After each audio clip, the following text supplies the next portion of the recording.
ഒരു മനുഷ്യന് ഭൗതിക ജീവിതത്തിലുള്ളത് പ്രധാനമായി 5 ഘട്ടങ്ങളാണ്. ഒന്ന്, അറബിയിൽ ആ ഘട്ടത്തിന് പറയാറുള്ളത് തുഫൂല എന്നാണ്. മലയാളത്തിൽ നമ്മൾ പറയാറുണ്ട് കുട്ടിക്കാലമെന്ന്, ശൈശവദശ എന്ന്. ഇംഗ്ലീഷിൽ അതിന് പറയാറുള്ളത് ചൈൽഡ്ഹുഡ് എന്നാണ്. ഒന്നാമത്തെ ഘട്ടമാണത്. ഭൗതികമായി മനുഷ്യ ജീവിതത്തിലെ ഒന്നാമത്തെ ഘട്ടമാണ് ശൈശവദശ എന്ന് പറയുന്നത്, കുട്ടിക്കാലം എന്ന് പറയുന്നത്. ഒരാൾ തന്റെ മാതാവിന്റെ ഗർഭപാത്രത്തിൽ നിന്ന് ഭൂമിയിലേക്ക് ജനിച്ചു വീണത് മുതൽ 6 or 7 വയസ്സാകുന്നവരെ പഴയ കാലത്ത് ഉസ്താദുമാർ പറഞ്ഞു തരാറുണ്ട്, വകതിരിവെത്തുന്നത് വരെ, വക തിരിച്ചറിയാനുള്ള പ്രായമാവുക. എന്താണ് ഈ വക തിരിച്ചറിയുന്നത്?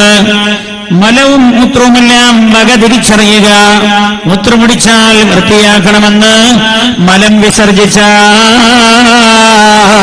കഴുകണം എന്ന തിരിച്ചറിവുണ്ടാവുക. ഏകദേശം അത് കണക്കാക്കപ്പെട്ടിരിക്കുന്നത് 6 or 7 വയസ്സാകുന്നവരെ. അതാണ് തുഫൂല എന്ന ഘട്ടമായി പരിഗണിക്കപ്പെടുന്നത്. കുട്ടിക്കാലം എന്ന അതിന് നമ്മൾ പറയാറുള്ളത്. അതാണ് മനുഷ്യന്റെ ഒന്നാമത്തെ ഘട്ടം. ആ ഒന്നാമത്തെ ഘട്ടത്തിന്റെ പ്രത്യേകത എന്താ? ആ ഒന്നാമത്തെ ഘട്ടം, കുട്ടിക്കാലം എന്ന് പറയുന്ന ഘട്ടം അല്ലാഹു പരിഗണിക്കാത്ത ഘട്ടമാണ്. ഇതുപോലെ മനുഷ്യരും ആ ഘട്ടത്തെ പരിഗണിക്കാത്ത പോലെ. പരിഗണിക്കുക എന്ന് പറഞ്ഞതുകൊണ്ട് ഞാൻ ഉദ്ദേശിച്ചത് കർമ്മങ്ങളുടെ കാര്യത്തിൽ പരിഗണിക്കപ്പെടുക എന്നാണ്. കുട്ടിക്കാലത്തൊരു കുട്ടി തെറ്റു ചെയ്താൽ, കുട്ടിക്കാലത്തൊരാൾ തെറ്റു ചെയ്താൽ ആ തെറ്റല്ലാഹു തെറ്റായി രേഖപ്പെടുത്തുന്നില്ല. ഒരു നന്മ ചെയ്താൽ ആ നന്മ കുട്ടിയുടെ പേരിൽ അല്ലാഹു രേഖപ്പെടുത്തുന്നില്ല, മാതാപിതാക്കളുടെ പേരിലാണ് രേഖപ്പെടുത്തുന്നത്. ഹബീബായ നബിയുനാ മുഹമ്മദ് മുസ്തഫ സല്ലല്ലാഹു അലൈഹി വസല്ലം തങ്ങളുടെ കാലഘട്ടത്തിലാണല്ലോ ഒരു സ്ത്രീ അല്ലാഹുവിന്റെ ഹബീബിന്റെ സന്നിധിയിലേക്ക് വന്നല്ലോ. തന്റെ കയ്യിലുണ്ടായിരുന്ന, തന്റെ ചാരത്തുണ്ടായിരുന്ന ചെറിയ കുട്ടിയെ എടുത്തു പൊക്കിയിട്ട് ആ സ്ത്രീ അല്ലാഹുവിന്റെ ഹബീബിനോട് ചോദിച്ചു, യാ റസൂലല്ലാഹ്, അല്ലാഹുവിന്റെ ഹബീബേ, ഞാൻ എന്റെ ഈ പൊന്നുമോനെ ഉംറ ചെയ്യിപ്പിച്ചാൽ അതിന്റെ പ്രതിഫലം എന്റെ പൊന്നുമോന് ലഭിക്കുമോ എന്ന് പുണ്യനബി സല്ലല്ലാഹു അലൈഹി വസല്ലം തങ്ങൾ പറഞ്ഞു, ഇല്ല, അതിന്റെ പ്രതിഫലം നിങ്ങൾ കാണുന്ന മാതാപിതാക്കളുടെ പേരിലാണ് അല്ലാഹു രേഖപ്പെടുത്തുന്നത് എന്ന് ഹബീബായ നബിയുനാ റസൂലുള്ളാഹി സല്ലല്ലാഹു അലൈഹി വസല്ലം. അപ്പൊ കുട്ടിക്കാലത്ത് ഒരാൾ ഒരു നന്മ ചെയ്താൽ അതിന്റെ പ്രതിഫലം അവന്റെ പേരിൽ അല്ലാഹു രേഖപ്പെടുത്തുന്നില്ല. തിന്മ ചെയ്താലോ ആ തിന്മ അല്ലാഹു പരിഗണിക്കുന്നേ ഇല്ല. ഇതാണല്ലോ മനുഷ്യന്റെ ഒന്നാമത്തെ ഘട്ടം എന്ന് പറയുന്നത്. അല്ലെ? എന്താ കാരണം? കുട്ടിക്കാലാണ്. അവൻ കാര്യങ്ങളൊക്കെ പഠിച്ചു വരുന്നേയുള്ളൂ.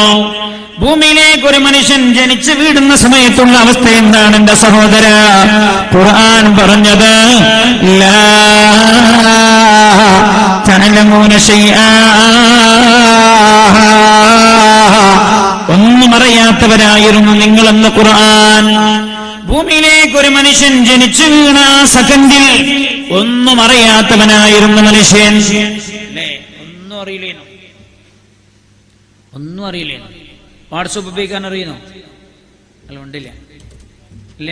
ഒരാൾക്ക് ഒരു പരസ്യം കാണിച്ചു തന്നു. ഒരു കുട്ടി ഇങ്ങോട്ട് ജനിച്ചു വീണ ഉടനെ തന്നെ മൊബൈൽ എടുത്തിട്ട് നിയമ കളിക്കണം. ഒക്കെ പരസ്യത്തെ കൊടുക്കാന്നുള്ളൂ, തിരിയില്ല. ഒരാൾ ജനിച്ചു വീണ ഘട്ടമെന്ന് പറയുന്നത് ഒന്നും മനസ്സിലാവാത്ത ഘട്ടമാണ്. ഖുർആൻ ആ ഘട്ടത്തെ കുറിച്ച് പറഞ്ഞത് ഒന്നും നിങ്ങൾക്കറിയാത്ത ഘട്ടമെന്നാണ്. ഉമ്മയുടെ അമ്മിഞ്ഞപ്പാൽ പോലും എവിടെ എന്ന് കുട്ടിക്കറിയില്ലല്ലോ. ഒരു സ്ത്രീ ഒരു കുഞ്ഞിന് ജന്മം നൽകിയ പാടെ കുട്ടി അതാ കരയുകയാണ്. കരയുമ്പോഴാണ് ഉമ്മ വിചാരിക്കുന്നത് മുലപ്പാലിനാകും കരയുന്നത് എന്ന്. കുട്ടിയെ തന്നെ മാരത്തോട് ചേർത്ത് പിടിക്കുകയാണ്. അപ്പോഴും ഇവന് മനസ്സിലായിട്ടില്ല അമ്മിഞ്ഞപ്പാലാണത് എന്ന്. ഞാൻ എന്തിനാണോ കരയുന്നത് അത് ഉമ്മയുടെ മാറിടത്തിലുണ്ട് എന്ന് മനസ്സിലാക്കാനുള്ള പക്വത കുട്ടിക്ക് വന്നിട്ടില്ല. അപ്പോഴാണ് മാതാവ് തന്റെ മുലക്കണ്ണി കുട്ടിയുടെ വായയിൽ വെച്ചു കൊടുക്കുന്നത്. അപ്പോഴും അവന് മനസ്സിലായിട്ടില്ല മുലപ്പാലാണ് എന്ന്. ആ സമയത്ത് മുലക്കണ്ണിയിൽ നിന്ന് പാൽ ചുരത്തിയിട്ട് കുട്ടിയുടെ ചുണ്ടിൽ മുലക്കണ്ണി ഉരതി കൊടുക്കുന്നത്. അപ്പോഴാ ആ കുട്ടിക്ക് മനസ്സിലാകുന്നത് ഇത് ഉമ്മയുടെ മുലപ്പാലാണ് എന്ന്. ലാ തഅലമൂന ശൈആ, ഒന്നും അറിയാത്തവരായിരുന്നു നിങ്ങളെന്ന് ഖുർആൻ. എന്നാൽ വീട്ടിൽ പശുള്ള ആൾക്കാരൊക്കെ ഒന്ന് കൈവക്കെ. വീട്ടിൽ പശുള്ള ആള് മോശമൊന്നുമല്ലേ? വീട്ടിൽ പശു ആരുമില്ലേ? ചോനെ നവേ വീട്ടിൽ പശുള്ള ആളൊന്ന് കൈപൊക്കൂ. അള്ളാന്റെ അദാബ് അടുത്തു വരുന്നു എന്നാണ് അതിന്റെ അർത്ഥം.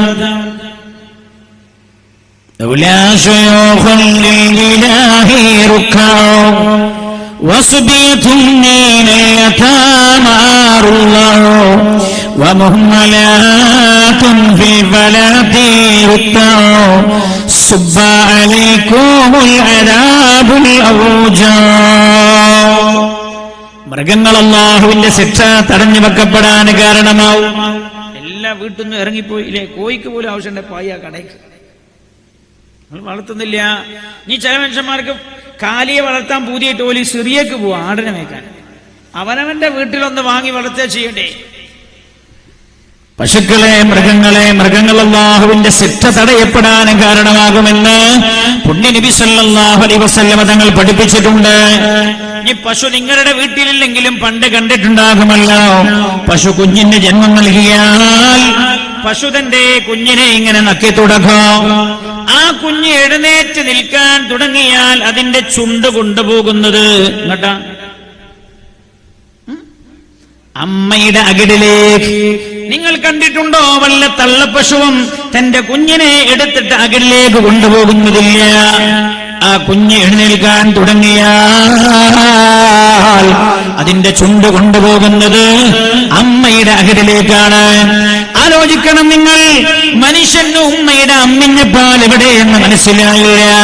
ജനിച്ചപാടെ ഈ പശുക്കുഞ്ഞിന്, ആട്ടിൻകുട്ടിക്ക് തന്റെ ഉമ്മയുടെ അമ്മയുടെ മുലപ്പാൽ ഇന്നത്തരത്തുണ്ട് എന്ന് പറഞ്ഞു കൊടുത്തതാരാ? മനുഷ്യനത് പറഞ്ഞു തരാതിരുന്നതാരാ? ഖുലിഖൽ ഇൻസാനു ലഈഫാ, മനുഷ്യൻ ബലഹീനനായാണ് സൃഷ്ടിക്കപ്പെട്ടത്. ഒരു ചുക്കോന് തിരിയിലിരുന്നു. ഒരു 10-15 വയസ്സായി, 10-18 വയസ്സായി. പിന്നെ ഓന് തോന്നാ ഞാൻ തന്നെ വലിയവനാണ്. പിന്നെ ഓനോട് പറഞ്ഞാലൊന്നും ഓനെ അംഗീകരിക്കാൻ തയ്യാറാവില്ല. എന്നാൽ നിങ്ങൾ ആലോചിക്കണം, അതാ മനുഷ്യന്റെ ഒന്നാമത്തെ ഘട്ടമതാ. കങ്കാരു എന്ന് പറഞ്ഞൊരു മൃഗമുണ്ട്. ആ മൃഗം പ്രസവിക്കാറുള്ളത് അതിന്റെ അകിടിലുള്ള ഒരു ബ്ലേഡറിലേക്കാണ്. അതിന്റെ അകിടിൽ ഒരു സഞ്ചിയുണ്ട്, ആ സഞ്ചിയിലേക്കാ പ്രസവിക്കുക. എന്താ കാരണം? കങ്കാരു എന്നുള്ള മൃഗം പുറത്തേക്കാണ് പ്രസവിച്ചതെങ്കിൽ ഒരൊറ്റ കങ്കാരുവിന്റെ കുട്ടിയും ബാക്കി ഉണ്ടാവില്ല. കങ്കാരുവിനെ തിന്നുകളയും. ബ്ലേഡറിലേക്കാണ് പ്രസവിക്കുക. ആ ബ്ലേഡറിൽ കിടന്ന അമ്മയുടെ അമ്മിഞ്ഞപ്പാൽ കുടിച്ചത് വളരുകയാണ്. സ്വയം നിലനിൽക്കാനുള്ള അവസ്ഥ വന്നാൽ അമ്മയുടെ ബ്ലേഡറിൽ നിന്ന് വെളിയിലേക്ക് ചാടിയിട്ട് ഒരൊറ്റ ഓട്ടമാണ് കങ്കാരുവിന്റെ കുഞ്ഞ്. എന്താ കാരണം? കങ്കാരുവാകുന്ന തള്ളയുടെ അടുത്ത് നിന്നാൽ, അമ്മയുടെ അടുത്ത് നിന്നാൽ അമ്മയാകുന്ന തള്ളയങ്കാര് തന്നെ കൊന്നു തിന്നുന്നതാണ്. ആ വിവരം എങ്ങനെയാണ് കങ്കാരുവിന്റെ കുഞ്ഞിന് കിട്ടിയത്? മനുഷ്യൻ ബലഹീനനായാണ് സൃഷ്ടിക്കപ്പെട്ടത് എന്ന് അല്ലാഹുവിന്റെ പരിശുദ്ധമായ ഖുർആൻ പറഞ്ഞത് എത്ര സത്യമാണ്. മനുഷ്യന്റെ ആദ്യ ഘട്ടമെന്ന് പറയുന്നത് ബലഹീനതയുടെ ഘട്ടമാണ് എന്റെ സഹോദരങ്ങളെ. അതാണല്ലോ ഒന്നാമത്തെ ഘട്ടം. കുട്ടിക്കാലം എന്ന് പറയാറുള്ളത്, ശൈശവദശ എന്ന് പറയാറുള്ളത്. എന്നാൽ രണ്ടാമത്തെ ഘട്ടം ഏതാ? ശൈശവദശ കഴിഞ്ഞാൽ, കുട്ടിക്കാലം കഴിഞ്ഞാൽ പിന്നെ ഏതൊരു മനുഷ്യനും കിടക്കുന്നത് കൗമാരത്തിലേക്കാണ് എന്റെ സഹോദരങ്ങളെ. കൗമാരപ്രായം എന്റെ ചെറുപ്പക്കാർ നല്ലപോലെ കേൾക്കണേ ഈ വിഷയം. എന്റെ പ്രിയമുള്ള പെങ്ങളെ, ചെറുപ്പക്കാരെ, ഇരുന്ന് ചിന്തിക്കണം എന്റെ പെങ്ങളെ ഈ വിഷയം. അതിനാണ് നമ്മൾ ഇങ്ങനൊരു വിഷയം ഇന്ന് ചർച്ചയ്ക്ക് വിധേയമാക്കുന്നത്. മനുഷ്യന്റെ രണ്ടാമത്തെ ഘട്ടമെന്ന് പറയുന്നത് അതിന് നമ്മൾ പറയാറുള്ളത് കൗമാരപ്രായമെന്നാ പറയാറുള്ളത്. കൗമാരപ്രായമായി കണക്കാക്കപ്പെടുന്നത് 6 7 വയസ്സ് മുതൽ പ്രായപൂർത്തിയാകുന്നവരെ ഉള്ള പ്രായമാണ്. പ്രായപൂർത്തി എന്ന് പറഞ്ഞാൽ ഇന്ത്യൻ നിയമം അനുസരിച്ചുള്ള പ്രായപൂർത്തിയല്ല. ഇന്ത്യൻ നിയമം അനുസരിച്ച് പ്രായപൂർത്തിയാൻ എത്ര വയസ്സാവണം? 18 ആവണം. 18 വയസ്സിന് താഴെയുള്ളവരൊക്കെ കുട്ടികളായിട്ടാണ് പരിഗണിക്കപ്പെടുക. ഇവിടെയാണ് അഷ്റഫുൽ വറാ നബിയുനാ റസൂലുള്ളാഹി സ്വല്ലല്ലാഹു അലൈഹി വസല്ലം തങ്ങൾ 14 നൂറ്റാണ്ട് മുമ്പ് പഠിപ്പിച്ച പരിശുദ്ധമായ ദീൻ എല്ലാ കാലത്തും എല്ലാ സമയത്തും ഏറ്റവും പ്രസക്തമാണ് എന്ന് ഒരിക്കൽ കൂടെ നമുക്ക് ബോധ്യപ്പെടുകയാണ്. അവ പ്രായപൂർത്തിയാകുന്നവരെ എന്ന് പറഞ്ഞാൽ ഒന്നുകിൽ 15 വയസ്സാവുക, അല്ലെങ്കിൽ ഇന്ദ്രിയം സ്ഖലിക്കുക. അതുവരെയുള്ള ഘട്ടമാണ് കൗമാരപ്രായമായി കണക്കാക്കപ്പെടുന്നത്. ഈ ഘട്ടവും ആദ്യം പറഞ്ഞ ഘട്ടത്തിൽ നേരെ വ്യത്യസ്തമല്ല. ഈ ഘട്ടത്തിൽ ചെയ്യുന്നതും പ്രായപൂർത്തിയാകുന്നതിന് മുമ്പ് ചെയ്യുന്നത് അല്ലാഹു പരിഗണിക്കുന്നില്ല. കൗമാരപ്രായമെന്ന് പറയുന്നത് പ്രായപൂർത്തിയായാൽ ഒരു മനുഷ്യൻ ചെയ്യേണ്ട നിർബന്ധമായ കാര്യങ്ങളെല്ലാം അവൻ പഠിച്ചെടുക്കുന്ന പ്രായമാണ് കൗമാരപ്രായം എന്ന് പറയുന്നത്. അതുകൊണ്ടാണല്ലോ ഹബീബായ നബിയുനാ റസൂലുള്ളാഹി സല്ലല്ലാഹു അലൈഹി വസല്ലം നല്ല സ്വലാത്തിലാണ്. നമുക്ക് അവസാനം ദുആ ഇറക്കണം. സഹായിക്കുന്ന എല്ലാവർക്കും ദുആ ചെയ്യണം. ഹബീബായ നബിയുനാ മുഹമ്മദ് മുസ്തഫ സല്ലല്ലാഹു അലൈഹി വസല്ലം തങ്ങൾ പറഞ്ഞത്, അല്ലാഹുവിന്റെ ഹബീബ് മുറു ഔലാദകും ഇദാ ബലഗു 7 സിനീൻ, നിങ്ങളുടെ മക്കളോട് നിങ്ങൾ നിസ്കാരം കൊണ്ട് കൽപ്പിക്കണേ അവർക്ക് 7 വയസ്സായാൽ. എന്താണത്? പ്രായപൂർത്തിയായാൽ ചെയ്യാനുള്ള കാര്യങ്ങളെല്ലാം ചെയ്തു പ്രാക്ടീസ് നേടുകയാണവൻ.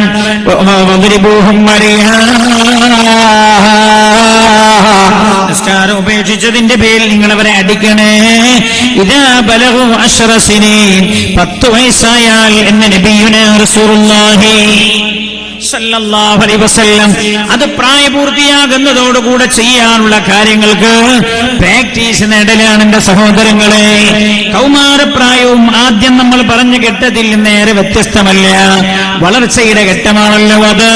കൗമാരപ്രായം ഒരു 12 വയസ്സായ കുട്ടിയുടെ കയ്യ് പൂർണ്ണമായ ആരോഗ്യത്തിലെത്തിയിട്ടുണ്ടാവുകയില്ല, കാലുകൾ പൂർണ്ണമായ ആരോഗ്യത്തിലെത്തിയിട്ടില്ല, അവന്റെ ശരീരം പൂർണ്ണമായ വളർച്ചയെത്തിയിട്ടില്ലല്ലോ, വളർന്നുകൊണ്ടിരിക്കുകയാണല്ലോ. ആരോഗ്യമായ ശരീരത്തിലേക്ക് എത്തിച്ചേരാൻ തുടങ്ങുന്നല്ലേ ഉള്ളൂ. എന്നാൽ കൗമാരപ്രായം കഴിഞ്ഞാൽ ഒരു മനുഷ്യൻ കിടക്കുന്നത് ഏതൊരു മനുഷ്യന്റെയും 3ാമത്തെ ഘട്ടത്തിലേക്കാണ്. ആ ഘട്ടത്തിനാ നമ്മൾ യൗവനം എന്ന് പറയാറുള്ളത്. യൗവനം എന്നാണ് നമ്മൾ അതിന് പറയാറുള്ളത്. ആ യൗവനം ഒരു മനുഷ്യന്റെ ജീവിതത്തിലെ ഏറ്റവും തീക്ഷ്ണമായ ഘട്ടമാണത്. യൗവനം കണക്കാക്കപ്പെട്ടിരിക്കുന്നത് പ്രായപൂർത്തിയായത് മുതൽ, അല്ലെങ്കിൽ 15 വയസ്സായത് മുതൽ 35 വയസ്സ് വരെ എന്നാണ്. അതല്ല 40 വയസ്സ് വരെയാണ്. 2 അഭിപ്രായമുണ്ട്. ഒരഭിപ്രായ പ്രകാരം യൗവനം 35 വയസ്സ് വരെയാണ്. 35 കഴിയുന്നതോടുകൂടെ യൗവനം അവസാനിക്കുമെന്നാണ്. വേറൊരഭിപ്രായ പ്രകാരം 40 വയസ്സ് വരെ എന്നാണ്. എന്താ ഈ അഭിപ്രായ വ്യത്യാസം ഉണ്ടാകാൻ കാരണം? അഭിപ്രായ വ്യത്യാസം ഉണ്ടാവാൻ കാരണം ഏതൊരു മനുഷ്യനും യുവാവായി എന്നും നിലനിൽക്കാൻ താല്പര്യപ്പെടുന്നു എന്നതാണ് ഈ അഭിപ്രായ ഭിന്നതയുടെയും പിന്നിലുള്ളത്. അല്ലേ? നിങ്ങൾ കണ്ടില്ലേ, ചില മനുഷ്യന്മാരെ മുഖത്ത് നോക്കിയാൽ നമുക്ക് മനസ്സിലാവും 82 വയസ്സും 2 മാസം 26 ദിവസമായിട്ടുണ്ട്. എന്നാ പോലെ മുടിമക്ക് നോക്കിയാൽ തോന്നാ 23 വയസ്സായിട്ടുള്ളൂ. മനസ്സിലായോ? എന്താണ് എന്താ എന്നും ഞാൻ ചെറുപ്പക്കാരനാന്ന് തോന്നാനാണ്. അത് തന്നെയാണ് ഈ അഭിപ്രായ ഭിന്നതയുടെയും പിന്നിലുള്ളത്. ഒരഭിപ്രായ പ്രകാരം 35 വയസ്സാണ്, വേറൊരു അഭിപ്രായ പ്രകാരം 40 വയസ്സ് വരെ യൗവനമാണ്. എന്റെ പരിചയത്തിലൊരു സുഹൃത്ത്, മൂപ്പർക്ക് ആദ്യത്തെ കുട്ടി ഉണ്ടായി. ആദ്യത്തെ കുട്ടി ജനിച്ചപ്പോ ഈ ഹോസ്പിറ്റലിൽ ഡോക്ടർമാർ ഇതൊക്കെ ശരിയാക്കല്ലോ, ഫോമൊക്കെ ശരിയാക്കുമ്പോൾ എന്താ നിങ്ങളെ പേര്, നാട്, അഡ്രസ്സൊക്കെ ചോദിച്ചു നിങ്ങൾക്ക് എത്ര വയസ്സായി? അപ്പോൾ അയാൾ പറഞ്ഞു 32 വയസ്സ്. 4 കൊല്ലം കഴിഞ്ഞിട്ട് രണ്ടാമത്തെ പ്രസവം അതേ ഹോസ്പിറ്റലിലാണ്. അന്നും ഡോക്ടർ ഇതൊക്കെ ശരിയാക്കുമ്പോൾ ഒക്കെ ഞങ്ങളെ വയസ്സെത്ര വെച്ചു 32 എന്നാണ്. 6 കൊല്ലം കഴിഞ്ഞിട്ട് 3ാമത്തെ കുട്ടി ജനിക്കുക. അപ്പോഴും ഇയാളോട് ചോദിച്ചു ഇതൊക്കെ കഴിഞ്ഞിട്ട് എത്ര വയസ്സ്? 32. അപ്പൊ ഡോക്ടർ ഇത് ശ്രദ്ധിക്കുന്നതിന് ഇയാളുടെ ശ്രദ്ധയിൽപ്പെട്ടിട്ടില്ല. ഡോക്ടർ ഇയാളോട് ചോദിച്ചു, അല്ല നിങ്ങളും എന്റെ മാതിരി തന്നെയാണോ, വയസ്സ് കൂടാറില്ലേ? അപ്പൊ ഡോക്ടർക്കും വയസ്സ് കൂട്ടി പറയല്ലോ, മൂപ്പര് എപ്പോഴും കുറച്ചാ പറയാം. അതൊക്കെ യൗവനം എല്ലാ കാലത്തും നിലനിൽക്കണം എന്ന മനുഷ്യന്റെ പൂതി. അതാണ് ഈ അഭിപ്രായ ഭിന്നതയുടെയും പിന്നിലുള്ളത്. ഇതാണൊരു മനുഷ്യന്റെ 3ാമത്തെ ഘട്ടം. എന്റെ സഹോദരങ്ങളെ, 3ാമത്തെ ഘട്ടം കഴിഞ്ഞാൽ പിന്നെ കടന്നു വരുന്നത് മധ്യവയസ്കനാവുക എന്ന ഘട്ടമാണ്. ഒരാൾ 40 വയസ്സിലേക്ക് കടക്കുന്നതോടുകൂടെ അയാൾ മധ്യവയസ്കനാവുക എന്ന ഘട്ടത്തിലേക്ക് കടക്കുന്ന ആളായി. എന്താ മധ്യവയസ്കനാവുക എന്ന് പറഞ്ഞാൽ ശരീരത്തിന്റെ എല്ലാ ആരോഗ്യവും ക്ഷയിച്ചു തുടങ്ങുക എന്നാണ് ആ പറഞ്ഞതിന്റെ അർത്ഥം.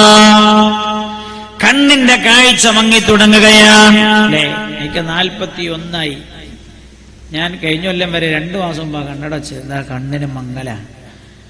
രാത്രി ഉറക്കൊഴിച്ചത് കൊണ്ടോ അതേപോലെ യാത്രയിൽ വായിച്ചത് കൊണ്ടോ എന്നൊക്കെ നമ്മൾ പറയാം. പക്ഷെ 40 കഴിഞ്ഞാൽ തന്നെ മങ്ങി തുടങ്ങുന്നു. 40 വയസ്സാകുന്നതോടുകൂടെ ശരീരത്തിന്റെ എല്ലാ അവയവങ്ങളിലും ക്ഷീണിച്ചു തുടങ്ങുകയായി. കണ്ണിന് ചെറിയ മങ്ങലേൽക്കുകയായി. ശരീരത്തിന്റെ നാഡി വ്യൂഹത്തിന് തളർച്ച സംഭവിക്കുകയായി. അതാണ് മധ്യവയസ്കനാവുക എന്ന് പറയുന്ന കേട്ടോ. എന്നാൽ 40 മുതൽ 60 വരെ മധ്യവയസ്കൻ എന്ന ഘട്ടമായാണ് പരിഗണിക്കപ്പെടുന്നത് എങ്കിൽ 60ലേക്ക് ഒരാൾ കിടക്കുന്നതോടുകൂടെ അയാൾ വൃദ്ധനാവുക എന്ന ഘട്ടത്തിലേക്ക് കടക്കുകയായി. വൃദ്ധനാവുക എന്ന് പറഞ്ഞാൽ ശരീരത്തിന്റെ എല്ലാ കഴിവുകളും പിന്നെ ക്ഷീണിച്ച് തകരുകയാ. കണ്ണിന്റെ കാഴ്ചയതാ അസ്തമിച്ചു തുടങ്ങുകയായി. വരുന്ന ആളെ മനസ്സിലാകുന്നില്ല. ഞാൻ ഇപ്പൊ ഇങ്ങോട്ട് വരുന്നത് എന്റെ നാട്ടിലുള്ള രോഗിയെ കണ്ടിട്ടാ. ഞാൻ അയാൾ നല്ല പരിചയമുള്ള ആളാണ്. ഞാൻ അദ്ദേഹത്തിന്റെ അടുത്ത് വരെ എത്തിയിട്ടേക്ക് മനസ്സിലായില്ല. മുപ്പരെങ്ങനെ നോക്കണം. ഞാൻ അടുത്തെത്തിയിട്ട് എപ്പോഴും കാണുന്ന മീറ്റിംഗിൽ ഒന്നിച്ചിരിക്കുന്ന സഹപ്രവർത്തകനായ എന്നെ കണ്ടിട്ട് അയാൾക്ക് തിരിഞ്ഞില്ല. ഒരാൾ വൃദ്ധനാകുന്ന അതാണല്ലോ വൃദ്ധനാവുക എന്ന ഘട്ടത്തിലേക്ക് ഒരു മനുഷ്യൻ എത്തുമ്പോഴുള്ള അവസ്ഥ. എന്റെ യൗവനം ലോകത്തെവിടെയെങ്കിലും വിൽക്കാനുണ്ടായിരുന്നുവെങ്കിൽ ഞാൻ ആ യൗവനം വില കൊടുത്തു വാങ്ങുമായിരുന്നുവെന്നൊരു കവി പാടിയത്. യൗവനം ഒരു മനുഷ്യ ജീവിതത്തിലെ ഏറ്റവും തീക്ഷ്ണമായ ഘട്ടമാണ് എന്റെ സഹോദരങ്ങളെ. യൗവനത്തിന്റെ ഘട്ടമേതെന്ന് മനസ്സിലാവണോ? അതിന് മുമ്പുള്ള ഘട്ടങ്ങളേതെന്ന്, അതിന് ശേഷമുള്ള ഘട്ടങ്ങളേതെന്ന് കൃത്യമായി മനസ്സിലായാൽ യൗവനം ഏതാണ് എന്ന് മനസ്സിലാക്കാൻ കഴിയും. ഞാൻ കണ്ടു 2 ആഴ്ച മുമ്പ് മഗ്‌രിബിന് ശേഷം തുടങ്ങിയ ഫുട്ബോൾ കളിയാണ്. നീണ്ടു നിൽക്കുകയാണ്. ഇശാഇന്റെ ബാങ്ക് പള്ളികളിൽ നിന്ന് മുഴങ്ങുമ്പോഴും എന്റെ സഹോദര ഗാലറിയിൽ നിന്ന് ഈ മുസ്ലിം ഉമ്മത്തിൽ യൗവനം ആർത്തു വിളിക്കുകയാണ്, കൂക്കുകയാണ്. അല്ലാഹു അക്ബർ, അല്ലാഹു അക്ബർ, ഹയ്യ അലസ്സലാഹ്, ഹയ്യ അലൽ ഫലാഹ്. നിങ്ങളെ സൃഷ്ടിച്ച, നിങ്ങൾക്ക് ജീവിതം നൽകിയ, ജീവൻ നൽകിയ, ആരോഗ്യം നൽകിയ അല്ലാഹുവിന്റെ സുജൂദ് ചെയ്യാൻ വരൂ, സുജൂദ് ചെയ്യാൻ വരുമെന്ന് റോഡിന്റെ മറുസൈഡിൽ നിന്ന് പള്ളിയിൽ നിന്ന് ബാങ്ക് കേൾക്കുമ്പോൾ പോലും എന്റെ സഹോദരങ്ങളെ ഗാലറിയിൽ വെച്ച് ആർത്തു വിളിക്കുകയാ, കൂക്കുകയാ. എന്റെ പ്രിയമുള്ള സഹോദര, അല്ലാഹു എന്തിനാ ഭൂമിയിലേക്ക് നമ്മെ സൃഷ്ടിച്ചു വിട്ടത് എന്നറിയുമോ? ചില പണികൾ ചെയ്യാനായി അല്ലാഹു നമ്മെ സൃഷ്ടിച്ചു വിട്ടതാ. നമ്മൾ ചെയ്യേണ്ട പണികൾ എന്തൊക്കെയാണ് എന്ന് വിശദീകരിച്ചു തരാനാണ് അല്ലാഹു ഖുർആൻ ഇറക്കിയത്. 1,24,000 വരുന്ന പ്രവാചകന്മാർ അയച്ചത് ഖുർആൻ വിശദീകരിക്കാനായി ഹബീബായ നബിയുനാ മുഹമ്മദ് മുസ്തഫ സല്ലല്ലാഹു അലൈഹി വസല്ലം തങ്ങളെയും അല്ലാഹു അയച്ചത്. എന്തിനാ അല്ലാഹു നമ്മെ ഭൂമിയിലേക്ക് പടച്ചുവിട്ടത്? ഖുർആൻ തന്നെ പറയുന്നത് കേൾക്കണേ, വമാ ഖലഖതുൽ ജിന്ന വൽ ഇൻസ ഇല്ലാ ലിയഅ്ബുദൂൻ. മനുഷ്യരെയും ജിന്നുകളെയും ഞാൻ സൃഷ്ടിച്ചിരിക്കുന്നത് എനിക്ക് ആരാധനകൾ അർപ്പിക്കുവാനാണ് എന്ന ഖുർആൻ. അപ്പൊ അല്ലാഹു നമ്മളെ ചില പണികൾ ചെയ്യാനായി പറഞ്ഞയച്ചതാണ്. എന്തൊക്കെയാ നമ്മൾ ചെയ്യേണ്ടത്? അതല്ലേ അല്ലാഹുവിന്റെ ഹബീബ് പഠിപ്പിച്ചു പോയത്. എന്തൊക്കെയാ നമ്മൾ ചെയ്യേണ്ടത്? ഏറ്റവും പ്രധാനമായി നിസ്കാരം നമ്മൾ നിലനിർത്തണം. സകാത്ത് കൊടുത്തു വീട്ടണം. സൗമ്യ റമദാൻ മാസത്തിലെ നോമ്പ് നൽകണം. വഹജ്ജിൽ ബൈത്തി മൻ ഇസ്തതാഅ ഇലൈഹി സബീല. കഴിവുള്ളവരെ കഅബയിൽ പോയി ഹജ്ജ് ചെയ്യണം. പിന്നെയോ അല്ലാഹുവിന്റെ ഹബീബ് പഠിപ്പിച്ച ഒരുപാട് നന്മകളുണ്ടല്ലോ. നബി സല്ലല്ലാഹു അലൈഹി വസല്ലം തങ്ങൾ പറഞ്ഞതെന്താ? ഈമാൻ ബിളുൻ വസബൂന ശുഅബ. 70 ചില്ലാനും ശാഖകളാണ്. അഫ്ളലുഹാ ലാ ഇലാഹ ഇല്ലല്ലാഹ്. ഏറ്റവും ഉന്നതമായി കിടക്കുന്നത് ലാ ഇലാഹ ഇല്ലല്ലാഹ് എന്ന കലിമത്താണ്. വഅദ്നാഹാ. ഈമാനിൽ ഏറ്റവും താഴ്ന്ന ശാഖ ഏത്? ഇമാത്തത്തുൽ അദാ അനിത്വരീഖ്. വഴികളിൽ എന്ന പ്രയാസങ്ങൾ നീക്കം ചെയ്യലാണ് എന്ന് ഹബീബായ നബിയുനാ റസൂലുള്ളാഹി സല്ലല്ലാഹു അലൈഹി വസല്ലം. വഴിയിൽ നിന്ന് തടസ്സങ്ങൾ നീക്കം ചെയ്യുക. എന്താണ് അർത്ഥം? വഴിയിൽ നിന്ന് തടസ്സങ്ങൾ നീക്കം ചെയ്യുക. വഴിയിൽ തടസ്സം ഉണ്ടാക്കാനല്ല, തടസ്സങ്ങൾ നീക്കം ചെയ്യുക എന്ന്. അതുപോലും ഈമാനിന്റെ ഭാഗമാണ് എന്ന് നബിയുനാ റസൂലുള്ളാഹി സല്ലല്ലാഹു അലൈഹി വസല്ലം. ഞാൻ പറയുന്നത് ഇങ്ങനെ തുടങ്ങി ഒട്ടേറെ കാര്യങ്ങൾ അല്ലാഹുവിന് വേണ്ടി ചെയ്യാനാണ് അല്ലാഹു നമ്മെ ഭൂമിയിലേക്ക് പറഞ്ഞയച്ചത്. ഞാൻ ചോദിക്കട്ടെ നിങ്ങളോട്, ഒരാളെ രാവിലെ പണിക്ക് വിളിച്ചു, ഓനോട് ചില പണിയൊക്കെ പറഞ്ഞെടുത്തു. നിങ്ങൾ വൈകുന്നേരം തിരിച്ചു വന്ന് നോക്കുമ്പോൾ ഓൻ ആ പണിയൊന്നും എടുത്തിട്ടില്ല. എന്നാൽ നമുക്ക് ഓനോട് ഭയങ്കര ഇഷ്ടാവൂലേ? ഞാൻ പറഞ്ഞ തെറ്റിയോ? ഭയങ്കര ഇഷ്ടാവൂലേ? ഞങ്ങൾ ചിരിക്കണേ? ഇഷ്ടാവൂല. ഓൻ കൂലി ചോദിച്ചു വന്നാ നമ്മളെന്താ പറയാ? ആദ്യം പറഞ്ഞ പണിയെടുക്ക്. പിന്നെ നമ്മൾ പറയും അല്ലേ, മേസ്ത്രി വിളിച്ചിട്ട് മെയിൻ പണിക്കാരനെ വിളിച്ചിട്ട് പറയും പിന്നെ ഓനങ്ങോട്ട് പറഞ്ഞേക്കണ്ടാറ്. അതേപോലെ അല്ലാഹു ചില പണികൾ എടുക്കാനാണ് നമ്മെ ഭൂമിയിലേക്ക് പറഞ്ഞയച്ചത്. ആ പണികൾ ചെയ്യാൻ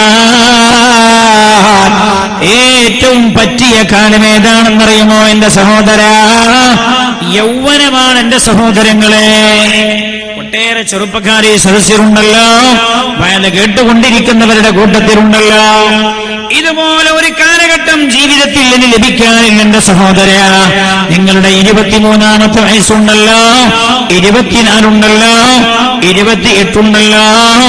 അതുപോലെ ഒരു കാലം പിന്നെ ജീവിതത്തിൽ വരാനില്ല. 22-ാമത്തെ വയസ്സിൽ നിങ്ങൾക്ക് നിസ്കരിക്കാൻ കഴിയുന്ന പോലെ 48-ാമത്തെ വയസ്സിൽ നിസ്കരിക്കാൻ കഴിയും നിങ്ങൾ വിചാരിക്കണ്ട. എന്താ കാരണമെന്നറിയാമോ? ഏറ്റവും ഒരു മനുഷ്യന്റെ ശരീരത്തിൽ ഏറ്റവും ആരോഗ്യമുള്ള ഘട്ടം അവന്റെ യൗവനമാണ് എന്റെ സഹോദരങ്ങളെ. ഹബീബായ നബിയുനാ മുഹമ്മദ് മുസ്തഫ സല്ലല്ലാഹു അലൈഹി വസല്ലം തങ്ങൾ പറഞ്ഞു തന്നല്ലോ,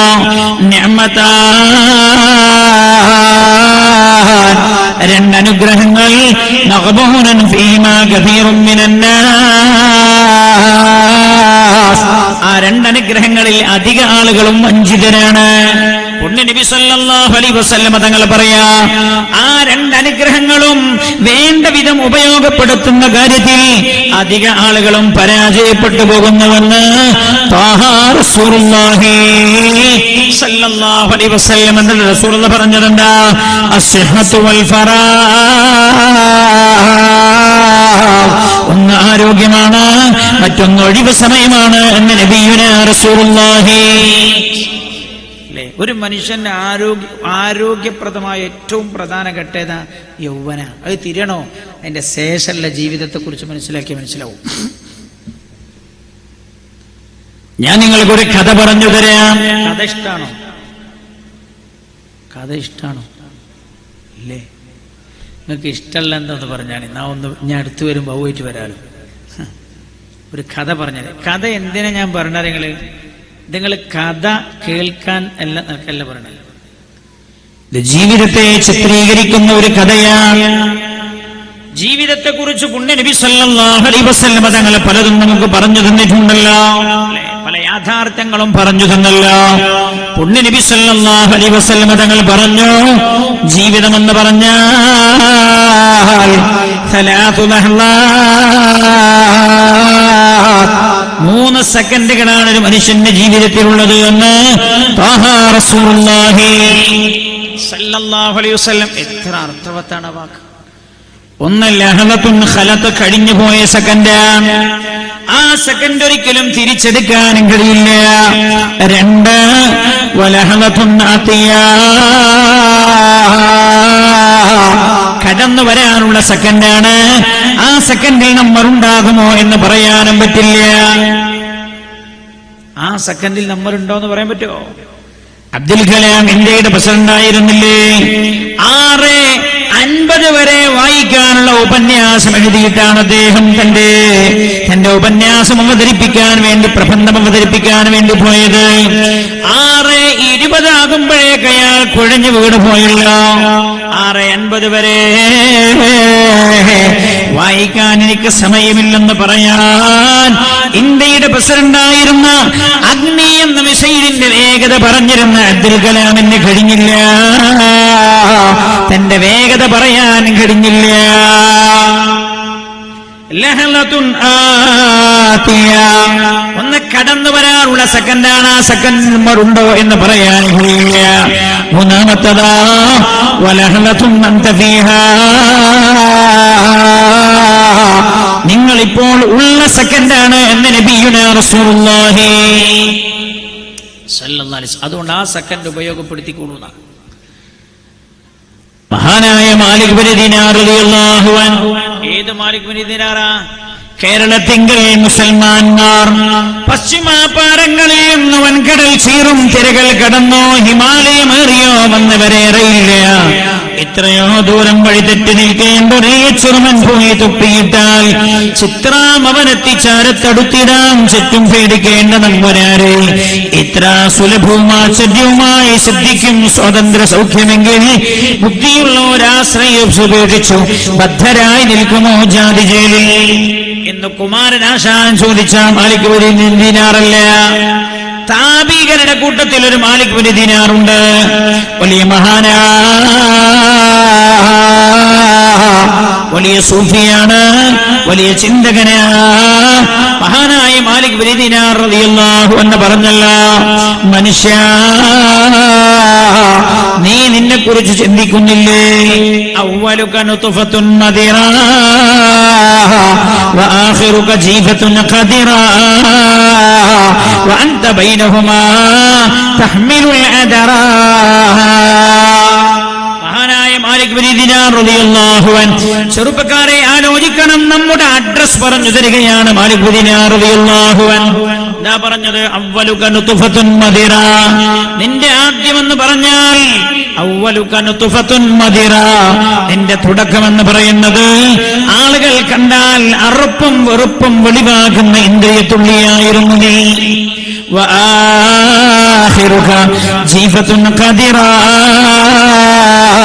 നിന്റെ അവസാനമെന്ന് പറഞ്ഞാൽ ആളുകൾ കണ്ടാൽ അറുപ്പ്, ആളുകൾ കണ്ടാൽ വെറുപ്പ് കാണിക്കുന്ന ചീഞ്ഞു നാറുന്ന ശവമാണ് നീ. ശരിയല്ലേ? ഒരു മനുഷ്യന്റെ തുടക്കം എന്ന് പറഞ്ഞാൽ എന്താ? ആളുകൾ കണ്ടാൽ അറുപ്പ് കാണിക്കുന്ന ഇന്ദ്രിയത്തുള്ളിയിൽ നിന്നല്ലേ അല്ലാഹു നമ്മെ സൃഷ്ടിച്ചത്. നമ്മൾ അഡ്രസ് പറഞ്ഞു തരാൻ. വആഖിറുക ജീഫത്തുൻ ഖദിറാ, നിന്റെ അവസാനമെന്ന് പറയുന്നത് ചീഞ്ഞു നാറുന്ന ശവമാണ് നീ. ഞാൻ കണ്ടിട്ടുണ്ട് ജീവിതത്തിൽ ചില മയ്യത്തുകൾ ഗൾഫിൽ നിന്ന് മരിച്ചിട്ട് ആ മയ്യത്തുകൾ നാട്ടിൽ കൊണ്ടുവന്നതാണ്.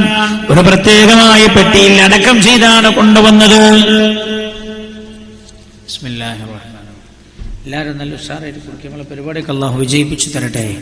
അള്ളാഹുവെ സദഖ ചെയ്യുന്നവരെ നീ ഖബൂൽ ചെയ്യണേ അല്ലാഹ്. ഞാൻ കണ്ടിട്ടുണ്ട്, ഗൾഫിൽ നിന്ന് മയ്യിത്ത് പെട്ടിയിൽ അടക്കം ചെയ്ത് വീട്ടിലേക്ക് കൊണ്ടുവരികയാണ്. ഞങ്ങളുടെ പല സഹോദരങ്ങളുണ്ട് റബ്ബേ ഗൾഫിൽ. അങ്ങനെ മയ്യിത്തായി വീട്ടിലേക്ക് വരേണ്ട ഒരവസ്ഥ അവർക്കാർക്കും നീ വരുത്തരുത് അല്ലാഹ്. ഒരു മയ്യിത്ത് വീട്ടിലേക്ക് കൊണ്ടുവന്നു. ജനങ്ങൾ തടിച്ചുകൂടിയിരിക്കുകയാണ് ആ മയ്യിത്ത് കാണാൻ. 15 മിനിറ്റ് നേരമാ ആ മയ്യിത്ത് തുറന്നു വെച്ചത്. 15 മിനിറ്റ് നേരം ആ മയ്യിത്ത് തുറന്നു വെച്ചതിന് ശേഷം ആളുകൾ കാണാനേയും ബാക്കിയുണ്ട്.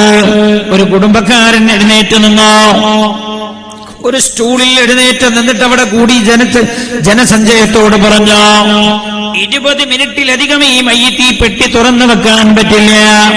20 മിനിറ്റ് കഴിഞ്ഞാൽ ഇതിൽ നിന്ന് ദുർഗന്ധം വന്നു തുടങ്ങോ.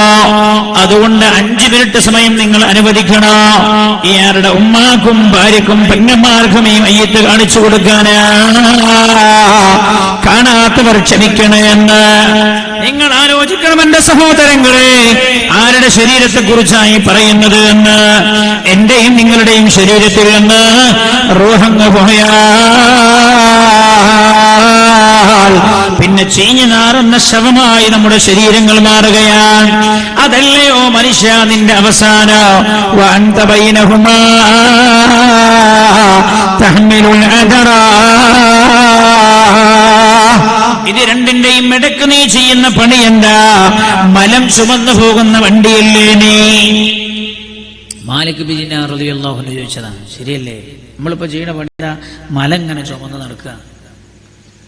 മലങ്ങനെ ചുമന്ന് നടക്കുകയാണ് നാം. നമ്മുടെ അഡ്രസ് പറഞ്ഞു തന്നതാണ്. നിങ്ങൾ ആലോചിക്കണേ. മഹാനായ മാലിക് ബിൻ ദിനാർ റളിയല്ലാഹു അൻഹു, ഞാൻ പറഞ്ഞല്ലോ ഇതെല്ലാം വിചിന്തനീയമാണ്. എന്നാൽ ചെറുപ്പക്കാരെ ഇരുന്ന് കേൾക്കണേ. നമ്മളിലൂടെ കടന്നു പോകുന്ന ഈ ഘട്ടമേതെന്ന് മനസ്സിലാക്കാൻ പറ്റാവുന്ന നല്ല ഒരു കഥ പറഞ്ഞു തരാൻ ഞാൻ നിങ്ങൾക്ക്. കഥയാണ്, പക്ഷേ കേവലം കഥയല്ല, അത് ജീവിതത്തെ ചിത്രീകരിച്ചിരിക്കുന്ന കഥയാണ്. സത്യമല്ല, വസ്തുതല്ല, പക്ഷെ അതിൽ ജീവിതത്തെ കണ്ട് ചിത്രീകരിച്ചിട്ടുണ്ട്. ഒരു മനുഷ്യൻ അല്ലാഹു നൽകിയ ആയുസിന്റെ ഘട്ടങ്ങൾ എങ്ങനെ എന്ന്, ആ ഘട്ടങ്ങളിൽ ഒരു മനുഷ്യന്റെ ആരോഗ്യമുള്ള ഘട്ടമേത് എന്ന് മനസ്സിലാവാൻ പറ്റാവുന്ന രീതിയിൽ ജീവിതത്തെ ചിത്രീകരിച്ച ഒരു കഥയാണിത്. സത്യമല്ല, യാഥാർത്ഥ്യമല്ല. കഥയിൽ പറയുന്നത് ദൈവത്തെ മനുഷ്യൻ സൃഷ്ടിച്ചു. മനുഷ്യനെ ദൈവം സൃഷ്ടിച്ചതിന് ശേഷം ദൈവത്തിന് തോന്നി മനുഷ്യൻ ആയുസ് നൽകണം എന്ന്, മനുഷ്യൻ ആയുസ് കൊടുക്കണം എന്ന് ദൈവത്തിന് തോന്നി. ദൈവം അങ്ങനെ പല സൃഷ്ടിജാലങ്ങളെയും സമീപിച്ചു. ഒരുപാട് സൃഷ്ടിജാലങ്ങളെ സമീപിച്ചു ദൈവം. അതാ ഞാൻ പറഞ്ഞ കഥയാണ്, സത്യമല്ല. ദൈവത്തിന് ഒരു മനുഷ്യനെ സൃഷ്ടിച്ചു കഴിഞ്ഞിട്ട് മനുഷ്യന് ആയുസ് കൊടുക്കാൻ പിന്നെ ദൈവത്തിന് വേറെ സൃഷ്ടികളെ ആശ്രയിക്കേണ്ട ആവശ്യമില്ല. അള്ളാഹുവിന്റെ പരിശുദ്ധമായ ഖുർആൻ പരിചയപ്പെടുത്തുന്ന അള്ളാഹു ദൈവം സമദ്, അവൻ നിരാശ്രയനാണ്. പക്ഷെ ഞാൻ പറഞ്ഞല്ലോ, ഇത് ജീവിതത്തെ ചിത്രീകരിക്കുന്ന ഒരു കഥയാണ്. ദൈവം പല ജീവജാലങ്ങളെ ഇങ്ങനെ സമീപിച്ചു.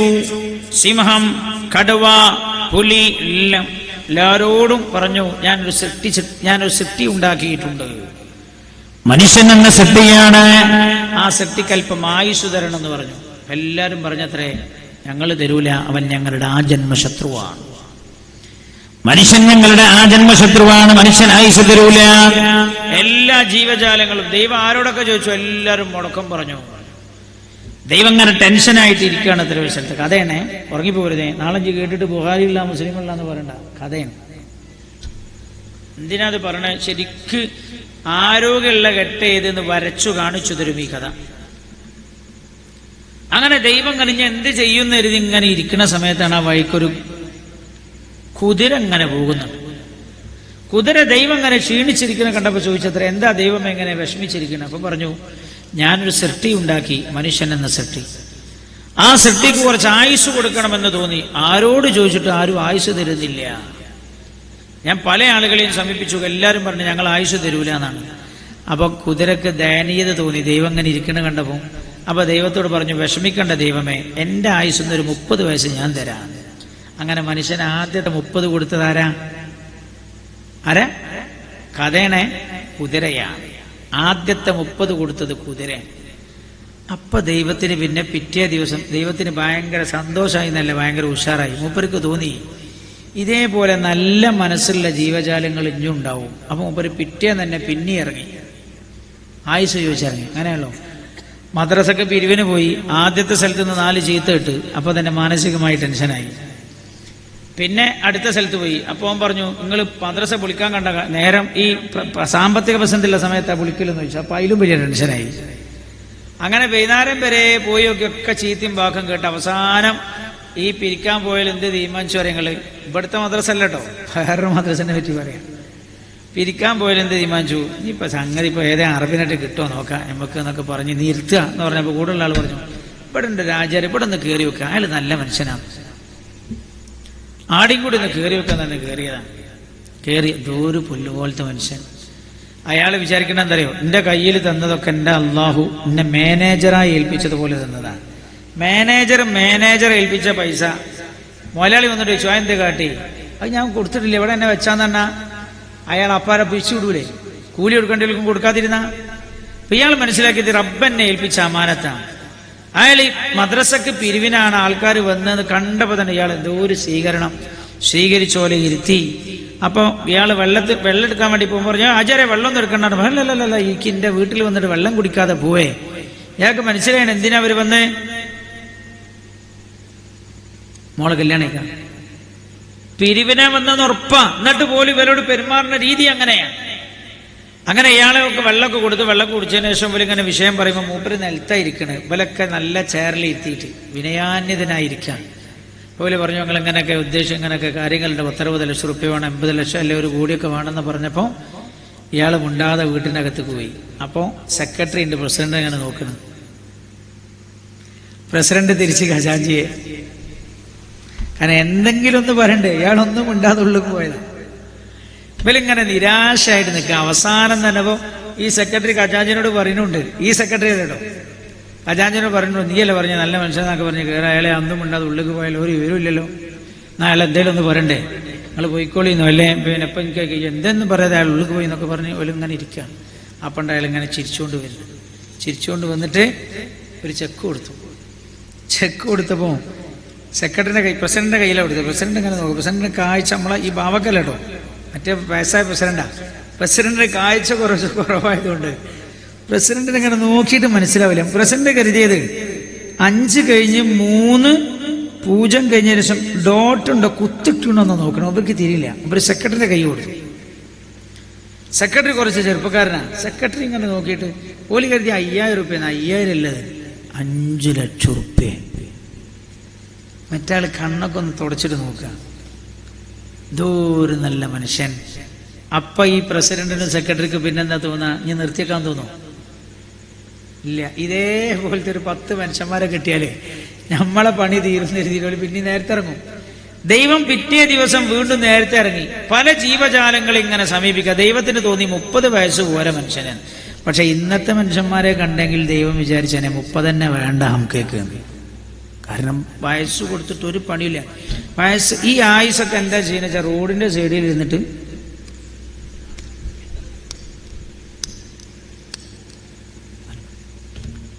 വിലമതിക്കാനാവാത്ത സമയം തോണ്ടി തീർക്കുകയാണ്.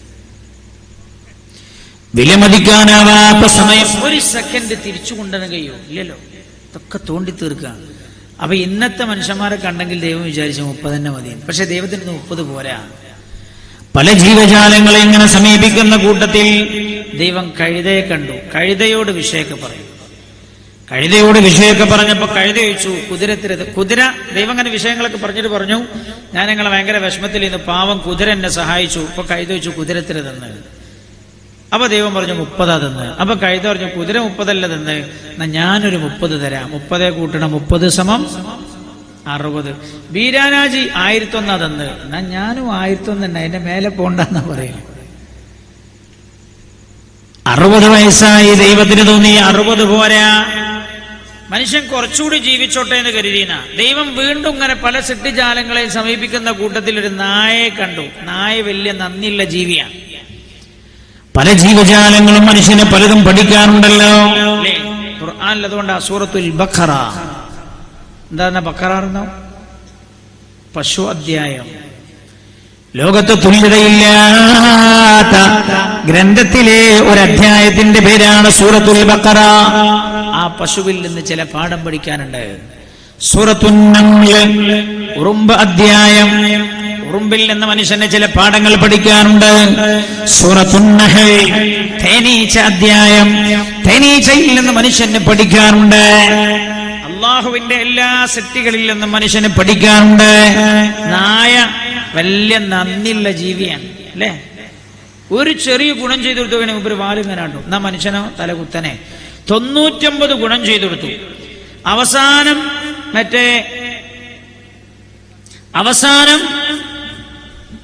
ഇലക്ഷനോട് അടുത്തു അയാൾക്കൊരു കാര്യം ചെയ്തു കൊടുക്കാൻ പറ്റിയില്ല. എന്തുകൊണ്ട്? പെരുമാറ്റച്ചട്ടം നിലവിൽ വന്നതുകൊണ്ട്. 99 ഗുണം ഇയാൾക്ക് ചെയ്തു കൊടുത്തു, അവസാനത്തെ ഒന്നും ചെയ്തു കൊടുക്കാൻ പറ്റിയില്ല. എന്നാ അടുത്ത ഇലക്ഷന് ഇയാളുടെ ഏറ്റവും വലിയ ശത്രു ആരാ? ഞങ്ങൾ ഉണ്ടാത്ത ഈ 99 ഗുണം കിട്ടിയവനാവും. ഒന്നും ചെയ്തു കൊടുക്കാത്തവനൊരു പ്രശ്നം ഉണ്ടാവില്ല. മനുഷ്യൻ അങ്ങനെ. നായയില്ലാഹു മനുഷ്യന് പഠിക്കാൻ ഒരുപാട് പാഠങ്ങൾ വെച്ചിട്ടുണ്ട്. ഏതായാലും ഈ നായ എങ്ങനെ പോവാ? അപ്പൊ ദൈവം നായയുടെ അടുത്ത്, നായ വലിയ നന്ദിയുള്ള ജീവിയാൻ ദൈവത്തിന് അറിയാം. ദൈവം നായയുടെ അടുത്ത് എന്നിട്ട് പറഞ്ഞു, ഞാനിങ്ങനെ ഒരു സൃഷ്ടി ഉണ്ടാക്കിയിട്ടുണ്ട്, മനുഷ്യൻ എന്ന സൃഷ്ടി. പലരോടും ഞാൻ ആയുസിന്റെ ചോദിച്ചു, ആരും തരാൻ കൂട്ടാക്കിയില്ല. പാവം 2 ആളുകൾ എന്നെ സഹായിച്ചു. കുതിര ഒരു 30 തന്നു, കഴുതയും ഒരു 30 തന്നു. നീ വല്ലതും തരുമെന്ന് വെച്ചു. അപ്പൊ നായ പറഞ്ഞു, ദൈവമേ 30 ഒന്നും എൻ്റെ അടുത്ത് തരാനില്ല, ഒരു 20 ഞാൻ തരാം. കാരണം ആളുകളുടെ ചവിട്ട് കുത്ത് ഏറ് ഒക്കെ കിട്ടിയിട്ടാണല്ലോ ഞാൻ ജീവിക്കണേ, എനിക്കെന്നെ ആയുസ് കുറവാണ്.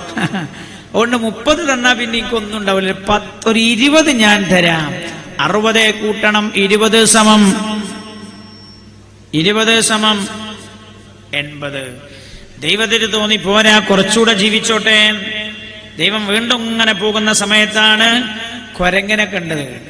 കുരങ്ങ് ഒരു മരത്തിന്റെ ചില്ലിന്ന് മറ്റേ ചില്ലിക്ക് ഇങ്ങനെ ചാടി കളിക്കാം. അപ്പൊ ദൈവം കുരങ്ങനോടൊന്ന് പറഞ്ഞു നോക്കാന്ന് കരുതിയാൽ ചെല്ല. കുരങ്ങനെ ഈ ബാഗൊക്കെ കണ്ടപ്പോ തന്നെ മനസ്സിലായി ഇത് പിരിവിനാ വരുന്നേ. അടുത്തു വന്നാ തോന കൊടുക്കേണ്ടിരുന്ന രീതി മൂപ്പർ അവിടെ തന്നെ വിളിച്ചു പറഞ്ഞു, ദൈവമേ വരണമെന്നില്ല, 10ന്റെ വക എഴുതിക്കൂളിയതാണ്. അപ്പൊ എത്രയായി? 80 + 10 = 90. ദൈവത്തിന് തോന്നി പോരാ, കുറച്ചുകൂടെ ജീവിക്കട്ടെ മനുഷ്യനെന്ന്. അങ്ങനെ വേറെ ജീവജാലങ്ങൾ അങ്ങനെ തെരഞ്ഞു നടക്കുന്ന സമയത്താണ് ദൈവം ഒരു കൂമനെ കണ്ടത്. കൂമന്ന ചില നാട്ടിൽ പറയാ, ചില നാട്ടിൽ മൂങ്ങാന്ന് പറയാം. രാത്രി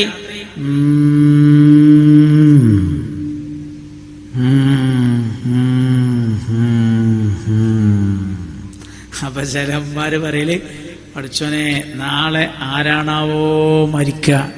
കാരണം ഓൻ പറയുന്നുണ്ട് കാണിച്ചര മോനെ ടോർച്ചെടുക്ക്, എഴുന്നാടാ കൂമൻ മുളങ്ങലും നോക്ക്, കല്ലെടുത്ത് എറിഞ്ഞാട്ട്, പായിപ്പിക്കടാ, ഓടിക്കടാ, പറത്തിക്കടാ. കൂമം മൂളിയിട്ട് ലോകത്തൊരു മനുഷ്യനും മരിച്ചിട്ടില്ല, ഞാൻ മരിക്കൂല്ല എന്ന് അഷ്റഫുൽ വറ റസൂലുള്ളാഹി സ്വല്ലല്ലാഹു അലൈഹി വസല്ലം. അവിടെ ആ മറന്റെ അപ്പുറത്തൊക്കെ ഇരിക്കണോല് ശരിക്കും കേൾക്കണത്, ലാ അദ്വാ വലാ തീറത വലാ ഹാമത വലാ സഫറ. ലാ അദ്വാ പകർച്ചവ്യാധിയില്ല, ഒരു രോഗവും തനിയെ പകരില്ല അല്ലാഹുവിന്റെ ഖലാ ഇല്ലാതെ. ലാ അദ്വാ വലാ തീറത, പക്ഷി ലക്ഷണമില്ല. പക്ഷി ലക്ഷണമില്ലെന്ന് പറഞ്ഞ പുണ്യ നബി സല്ലല്ലാഹു അലൈഹി വസല്ലം കൂമൻ ലക്ഷണമില്ല എന്ന് വേറെ തന്നെ എടുത്തു പറയുന്നുണ്ട്. കൂമൻ മൂളിയാൽ ആള് മരിക്കും എന്ന് പറയുന്നത് ശുദ്ധ സംബന്ധമാണ്. ഈ കൂമനെയാണ് ദൈവം കണ്ട്. കൂമനെ കണ്ടപ്പോ കൂമനോട് വിഷയങ്ങളൊക്കെ പറഞ്ഞിട്ട് കൂമനോട് കാര്യങ്ങളൊക്കെ പറഞ്ഞപ്പോ കൂമൻ പറഞ്ഞു, ഞാനൊരു 30 തരാം. ഇപ്പൊ എത്രയായി? 90 കൂട്ടണം 30 സമം 120. മനുഷ്യന് മാക്സിമം ജീവിച്ചാൽ 120 കൊല്ലൊക്കെ ജീവിക്കുള്ളൂ. അതിന്റെ അപ്പുറത്തൊക്കെ ജീവിക്കുക എന്നത് വളരെ അത്ഭുതമാണ്. ശാസ്ത്രം പറയുന്നത് ഒരു മനുഷ്യ ശരീരത്തിന് ബാഹ്യമായ ആക്രമണം ഏൽക്കേണ്ടി വന്നില്ല എങ്കിൽ 180 കൊല്ലം വരെ ജീവിക്കാൻ കഴിയുമെന്നാണ്. 180 വയസ്സ് വരെ ജീവിച്ച ആരെങ്കിലും കണ്ട ആൾക്കാർ ഈ കൂട്ടത്തിലുണ്ടോ? 180 വയസ്സ് ജീവിച്ച ആരെങ്കിലും കണ്ടവർ ഈ കൂട്ടത്തിലുണ്ടോ? ഒരു മനുഷ്യൻ മാക്സിമം പോയാൽ 120 വയസ്സ് വരെയാണ് ജീവിക്കുക. അതിൽ ആദ്യത്തെ 30 കുതിരയാണ് കൊടുത്തത് എന്ന് പറഞ്ഞാൽ എന്താ അർത്ഥം? ആദ്യത്തെ 30 കുതിരയെ പോലെയാണ്. എന്താണ് ആദ്യത്തെ 30 കുതിര കൊടുത്തു എന്ന് പറഞ്ഞാൽ കുതിര കൊടുത്തു എന്നല്ലേ? ആദ്യത്തെ 30 കുതിരയെ പോലെയാണ്. കുതിരയെ പോലെ എന്ന് പറഞ്ഞാൽ എന്താ അതിന്റെ അർത്ഥം? പഴയ കാലഘട്ടങ്ങളിൽ യുദ്ധത്തിന് ഉപയോഗിച്ചിരുന്ന ജീവിയായിരുന്നു കുതിര. കുതിര നല്ല ശക്തിയുള്ള ജീവിയാണല്ലോ അല്ലേ? നല്ല ഉഷാറായി നല്ല ഹൈ സ്പീഡിൽ ഓടുമല്ലോ കുതിര. ശക്തിയുള്ള ജീവിയാണ് കുതിര. ആദ്യത്തെ 30 കുതിര കൊടുത്തു എന്ന് പറഞ്ഞാൽ ആദ്യത്തെ 30 കുതിരയെ പോലെയാണ് എന്നർത്ഥം. ശരിയല്ലേ? എന്താ മസിൽ പവർ, എന്താ ഉഷാറ്? ആദ്യത്തെ 30 കൊല്ലം അങ്ങനല്ലേ? കല്യാണം കഴിക്കണതിന് മുമ്പുള്ള ആ പ്രായം ഉണ്ടല്ലോ, ആ പ്രായത്തിലല്ലേ എല്ലാ പാർട്ടിക്കാരും ആ പ്രായത്തിലുള്ള ചെറുപ്പക്കാർ ഉപയോഗിച്ചിട്ടാണ് ഓരോ കാര്യങ്ങളൊക്കെ നേടിയെടുക്കുക. അല്ലുണ്ടില്ലേ? വല്ല മാർച്ചോ ധർണയൊക്കെ ഉണ്ടായ മുമ്പിലാരുണ്ട? വയസ്സന്മാരാ? നിങ്ങളുടെ നാട്ടിൽ അങ്ങനെ തോന്നുന്നു വയസ്സന്മാരുണ്ടാവാ? ഇല്ല, ചെറുപ്പക്കാര്. എന്താ പോലെ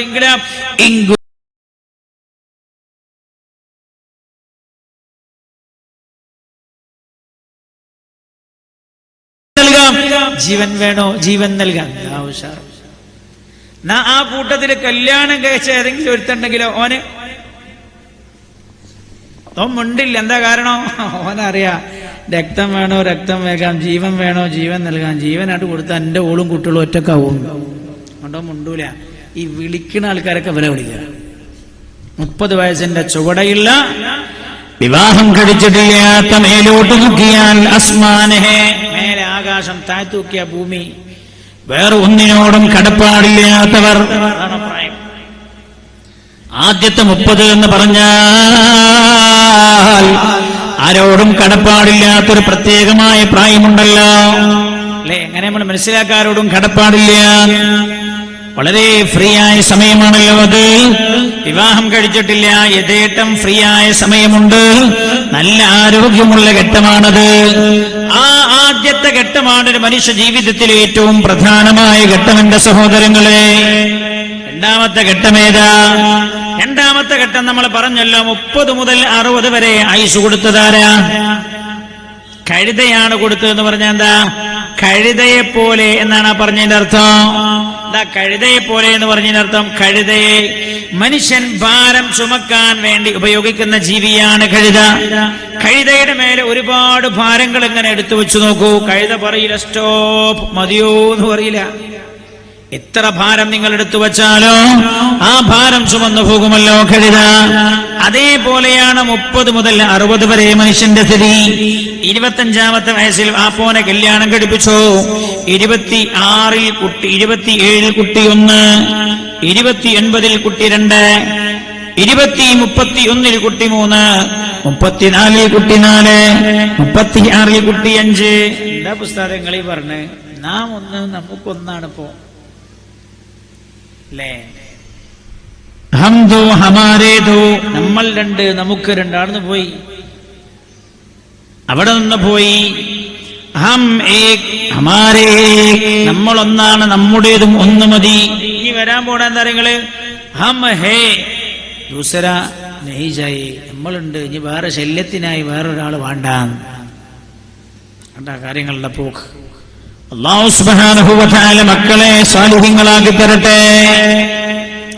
ഞാൻ പറയുന്നത് 25-ൽ കല്യാണം കഴിഞ്ഞു. പിന്നെ ഓരോ 2 കൊല്ലത്തിലൊന്നും കുട്ടികളുണ്ടാവൂലേ? എന്നോട് ചെറുപ്പക്കാർ പറഞ്ഞു, ഉസ്താദേ നിങ്ങളെന്താ ഈ 2 കൊല്ലത്തിൽ ഒരു കുട്ടിയോ? കല്യാണം കഴിഞ്ഞ ആദ്യ രാത്രി തന്നെ ഞാൻ എൻ്റെ ഓളോട് ചോദിച്ചു, നമുക്ക് കുട്ടികളെപ്പോഴാ വണ്ടി? ഓൾ പറഞ്ഞു 5 കൊല്ലത്തിന് ഭർത്താനം തന്നെ മുണ്ടിപ്പോണ്ട. ഇന്നത്തെ ആദ്യ രാത്രിയിൽ അറയിലെ ചർച്ച 5 കൊല്ലത്തിന് കുട്ടികൾ തന്നെ വേണ്ടാന്ന്. ചിലപ്പോ അള്ളാഹു തീരുമാനിക്കും തീരെ വേണ്ടാന്ന്. അങ്ങനുണ്ട്. ഒരു ചെറുപ്പക്കാരന്റെ പരിചയത്തിലുണ്ട്. അവൻ കരഞ്ഞു നടക്കുകയായിരുന്നു. കല്യാണം കഴിഞ്ഞ് 2ാമത്തെ മാസത്തിൽ അവന്റെ ഭാര്യ ഗർഭിണിയായി. അവനും ഭാര്യയും തീരുമാനിച്ചു ഇപ്പോൾ കുട്ടികൾ വേണ്ട എന്ന്. ആലോചിക്കേണ്ട സഹോദര, ആശുപത്രിയിൽ പോയിട്ട് അബോർഷൻ നടത്തി. തന്റെ ഗർഭപാത്രത്തിൽ ജനിക്കാതിരിക്കുന്ന ചോര പൈതലിനെ ശവറ്റുകൊട്ടയിലേക്ക് വലിച്ചെറിഞ്ഞു അവർ. പെങ്ങളെ കേൾക്കണേ, പിന്നെ അവൻ 13 കൊല്ലമാ കരഞ്ഞു നടന്നത്. അറിയാം, 13 കൊല്ലം കരഞ്ഞു നടന്നു. ഉള്ള മക്കാമിലൊക്കെ പോവും, എവിടെ ദ്വാ സമ്മേളനമെങ്കിലും പോകാം. എനിക്കറിയാം, കണ്ണൂർ ജില്ലയിൽ എവിടെ പരിപാടി ഉണ്ടെങ്കിലും അവൻ വരും. എന്തിന്? പൊട്ടിക്കരഞ്ഞ് ദ്വാ ചെയ്യാൻ. ചിലപ്പോ അള്ളന്നോട് തീരുമാനിക്കും തീരെ വേണ്ട, പടച്ചോൻ കാക്കട്ടെ. അല്ലാഹുവേ നീ കാത്തുരക്ഷിക്കണേ റബ്ബേ.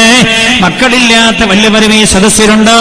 അവർക്ക് നീ സ്വാലിഹ്യങ്ങളായ മക്കളെ നൽകണേ അല്ലാഹ്. ഞാൻ പറഞ്ഞു 25ലോ 26ലോ കല്യാണം കഴിഞ്ഞ് 30ആയി കുട്ടി, 32, 34 ഓരോ കുട്ടികളായി 4-5 മക്കളായി. 30 മുതൽ 60 വരെ മനുഷ്യന്റെ സ്ഥിതി എന്താണെന്നറിയോ നിങ്ങൾക്ക്? ഭാര്യ, മക്കൾ, അവർക്ക് ആവശ്യമായ ഭക്ഷണം, അതേപോലെ വസ്ത്രം, പാർപ്പിടം, അവരുടെ വിദ്യാഭ്യാസം, ഇങ്ങനെ അവരുടെ വിവാഹം, അങ്ങനെയുള്ള ഒരുപാട് ചെലവുകളേറി. ചെലവുകൾ ഭാരമേറ്റി പോകുന്ന കഴുതയെ പോലെയാണ് മനുഷ്യൻ. ഇങ്ങനെയുള്ള ഒരുപാട് ഭാരങ്ങളാണ് 30 മുതൽ 60 വരെ. എന്റെയൊക്കെ ഘട്ടതാണ്, ഈ സദസ്സിലുള്ള പല ആളുകളുടെയും ഘട്ടമതാണ്. 30-60 എന്ന് പറഞ്ഞാൽ കുടുംബ ഭാരമേറ്റുന്ന കഴുതയെ പോലെ, ഭാരമേറ്റുന്ന കഴുതയെ പോലെ കുടുംബ ഭാരമേറ്റുന്നവരാണ് നമ്മൾ. 30 മുതൽ 60 വരെ. അതുകൊണ്ട് എന്റെ സഹോദര, 24-ാമത്തെ വയസ്സിൽ വിവാഹം കഴിക്കുന്നതിന് മുമ്പ് നിങ്ങൾക്ക് തഹജ്ജുദ് നിസ്കരിക്കാനും കഴിയുന്ന പോലെ 38-ൽ നിസ്കരിക്കാൻ നിങ്ങൾ വിചാരിക്കണ്ട. 22-ാമത്തെ വയസ്സിൽ നിങ്ങൾക്ക് നിസ്കരിക്കാനും കഴിയുന്ന പോലെ 48-ാമത്തെ വയസ്സിൽ നിസ്കരിക്കാനും കഴിയുമെന്ന് നിങ്ങൾ വിചാരിക്കണ്ട. 22-ാമത്തെ വയസ്സിൽ നിങ്ങളുടെ മനസ്സ് ഫ്രീയാണ്. 48-ാമത്തെ വയസ്സിൽ ഒരു മകളെ കല്യാണം കഴിച്ച കടക്കാരനാണ് ഇയാൾ. ഒരു മകളെ കല്യാണം കഴിച്ച കടക്കാരനാണ്. അതാൽ നിസ്കരിക്കാൻ വേണ്ടി പള്ളിയിൽ കയറിയതാണ്, ടൗൺ പള്ളിയിൽ. അപ്പോഴാ രണ്ടാമത്തെ അത്തഹിയ്യാത്ത്, ആദ്യത്തെ അത്തഹിയ്യാത്തിൽ ഇരിക്കുമ്പോഴാണ് ഇയാൾക്ക് ഓർമ്മ വന്നത്, പടച്ചോനെ അന്ത്രുഹാജിക്ക് കൊടുക്കാന്ന് പറഞ്ഞ 2 ലക്ഷത്തിന്റെ അവധി ഇന്നാണല്ലോ റബ്ബേ, അയാളൊറ്റ ഈ പള്ളിയിൽ നിസ്കരിക്കാണ്ടാവോ? അപ്പൊ ആദ്യത്തെ അത്തഹിയ്യാത്ത് ഓനിങ്ങനെ ഓതുമ്പോഴേ അത്തഹിയ്യാത്തുൽ മുബാറകാതുസ് സ്വലവാതുത് ത്വയ്യിബാതു ലില്ലാഹ് എന്നോനിങ്ങനെ ഓതുമ്പോ ഒന്നുമല്ല മനസ്സിൽ, പഠിച്ചോനെ ഞാനിവിടെ നിസ്കരിക്കാൻ കയറിയത് കുടുങ്ങിപ്പോയല്ല റബ്ബേ, അന്ത്രോജിറ്റവിടെ ഉണ്ടാവോ? എന്റെ പ്രിയമുള്ള ചെറുപ്പക്കാരെ, 22-ാമത്തെ വയസ്സിൽ നിങ്ങൾക്ക് മനസ്സ് ഫ്രീ ഉള്ള പോലെ 48-ൽ നിങ്ങളുടെ മനസ്സ് ഫ്രീ ആകൂല. ഹൽ തൻതദിറൂന ഇല്ലാ ഫഖറൻ മുൻസിയാ ഔ ഐനൻ മുത്ഗിയാ ഔ മറമൻ മുഫ്സിദാ ഔ ഹറമൻ മുഫന്നിദാ ഔ മൗതൻ മുജ്ഹിസാ അവി ദജ്ജാൽ فشر غائب ينتظر أبي الساعة والساعة ودها وأمر. الله عند حبيب بريا هل تنتظرون إلا فقرا منسيا. അല്ലാഹുവിനെ തന്നെ മറപ്പിച്ചു കളയുന്ന ദാരിദ്ര്യമാകാം നിങ്ങളെ പിടികൂടുന്നത് എന്ന് നബിയുനാ റസൂലുള്ളാഹി സ്വല്ലല്ലാഹു അലൈഹി വസല്ലം. 30-60 വരെ സമാധാനം കിട്ടൂല. അതുകൊണ്ട് യൗവനമുണ്ടല്ലോ, 30 വയസ്സിന്റെ താഴെയുള്ള ഘട്ടമുണ്ടല്ലോ, ഉപയോഗപ്പെടുത്തണേ. അത് കഴിഞ്ഞാലോ അതിനേക്കാളും വിഷമാണ്. 60-80 വരെ ആയുസ് കൊടുത്തതാരാ? 1 മിനിറ്റേ ഉള്ളൂ, ഞാൻ പറഞ്ഞു തീരൂലല്ലോ. ഞാൻ ഇവിടെ അവസാനിപ്പിച്ചോട്ടെ, ദ്വാരന്നോട്ടെ. എന്താ ചെയ്യണ്ടേ? 11 അടുത്ത വരവിൽ പറയാൻ നോക്കാം. ഇനി പോണ്ടിയോലിൻ്റെ പോകട്ടോ. ഞാൻ പറഞ്ഞ 11:08 ഞാൻ ഇത് പറഞ്ഞ് തീരുന്നവരെ ഇരിക്കാൻ പറ്റാവുന്നവർക്ക് ഇരിക്കാം. എന്നിട്ട് പിന്നെ നമ്മുടെ മാതാപിതാക്കൾക്ക് വേണ്ടി ദുആ ചെയ്യും. ആ ദുആ കൂടെ കഴിഞ്ഞു പോകണം എന്ന് ഉദ്ദേശിക്കുന്നവർക്ക്, വാപ്പാക്കും ഉമ്മാക്കും ആമീൻ ചൊല്ലിയിട്ട് പോകാം എന്ന് ഉദ്ദേശിക്കുന്നവർക്ക് അങ്ങനെയും ഇരിക്കാം. ഒരു നിർബന്ധമില്ല, ഒക്കെ ഇഷ്ടമാണ്. അല്ലാഹു സുബ്ഹാനഹു വ തആല മാതാപിതാക്കൾക്ക് ദുആ ചെയ്യുന്ന മക്കളുടെ കൂട്ടത്തിൽ അല്ലാഹുവേ നീ ഞങ്ങളെ ഉൾപ്പെടുത്തി തരണേ അല്ലാഹ്. 60 to 80 വരെ കൊടുത്തതാരാ? നായ കൊടുത്തതെന്ന് എന്താ അർത്ഥം? 60 വയസ്സിന്റെ മേലെ 80 വയസ്സ് വരെ മനുഷ്യന്റെ സ്ഥിതി നായന്റെ സ്ഥിതിയാണ്. മനുഷ്യൻ നായയെ ഉപയോഗപ്പെടുത്തൽ എന്തിനാ? കാവൽ കിടക്കാൻ. 60 കഴിഞ്ഞാൽ അധികം മനുഷ്യന്മാർ ശരിയാന്നല്ലേ. ഒരിക്കൽ ഞാൻ എൻ്റെ പള്ളിയിൽ സുബൈക്ക് സാധാരണ കാണാത്ത ഒരാളെ ഞാൻ കണ്ടു. അയാൾ സാധാരണ എൻ്റെ പള്ളിയിൽ ഉണ്ടാവില്ല. അയാൾ കുറച്ച് ദിവസം തുടർച്ചയായിട്ട് സുബൈ കണ്ടപ്പോൾ ചോദിച്ചു, അല്ല നിങ്ങളെന്താ ഇവിടെ എന്ന് ചോദിച്ചു. അപ്പം എന്നോട് ചോദിച്ചാതെ നിങ്ങൾക്കറിയില്ല, നിങ്ങളെ ഈ പള്ളീൻ്റെ അടുത്തുള്ള ഈ വീടില്ലേ, ആ വീട് എൻ്റെ മോളെ വീടാണ് ചോദിച്ചു. എന്നിട്ട് അല്ല, മോളെ പുതിയാപ്പിളത്ത് ഇവിടെ ഉണ്ടായിരുന്നു, അയാളിപ്പോൾ ഗൾഫിൽ പോയപ്പോൾ ഞാൻ ഓക്ക് കാവലെടുക്കാൻ പോകുന്നതാണ്. അയാൾ അതേ വർത്താനം, എന്റെ മകൾക്ക് കാവൽ കിടക്കാൻ പോകുന്നതാണ്. അപ്പൊ ഞാൻ ചോദിച്ചു ഭാര്യയും ഇവിടെ ഉണ്ടോ ചോദിച്ചു. അപ്പം എന്നോട് ഞാൻ അല്ല അതെ, ഭാര്യ വേറൊരു മോളുണ്ട്, ആ പുതിയാപ്പിളയും ഗൾഫിലാണ്, ഭാര്യ അവിടെ കാവലെടുക്കാണ്, ഞാൻ ഇവിടെ കാവലെടുക്കാണ്. അയാൾ എന്നോട് പറഞ്ഞ അതേ വാക്കാണ്. 60 കഴിഞ്ഞാലുള്ള സ്ഥിതി അതാണ്. ഇപ്പൊ കുറച്ചൊക്കെ പ്രായമുള്ള ഈ സസിൽ കാണുന്നില്ല, എല്ലാ വയസ്സന്മാരും എല്ലാ പ്രായമുള്ള ഈ സസിക്ക് ഒന്നുമില്ല. എന്താ വയലിന് വരുന്ന സമയത്ത് മക്കൾ പറഞ്ഞിട്ടുണ്ടാവും, വാപ്പേ ഓ പിന്നെ ഞങ്ങൾ വയലിന് പോവാണ്, വാപ്പ ശ്രദ്ധിക്കൂലേ? ആ മക്കളെ പോയിക്കോളി.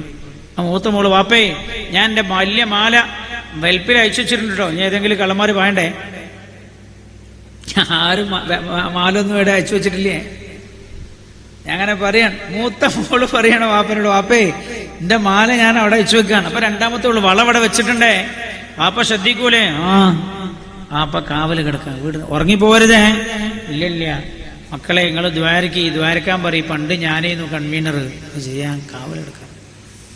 കല്യാണത്തിന് പോകുമ്പോൾ മക്കൾ പറയാണപ്പാ, ഓ ഞങ്ങൾ കല്യാണത്തിന് പോട്ടെ, നിങ്ങൾ വരൂ. ഞങ്ങൾക്ക് വരാൻ കഴിയില്ല മക്കളെ, വാപ്പക്ക് ഇരിക്കാൻ പറ്റൂല വണ്ടിയിൽ, ഡിസ്കിന് തേയ്മാനം നിങ്ങൾക്ക് അറിയില്ലേ.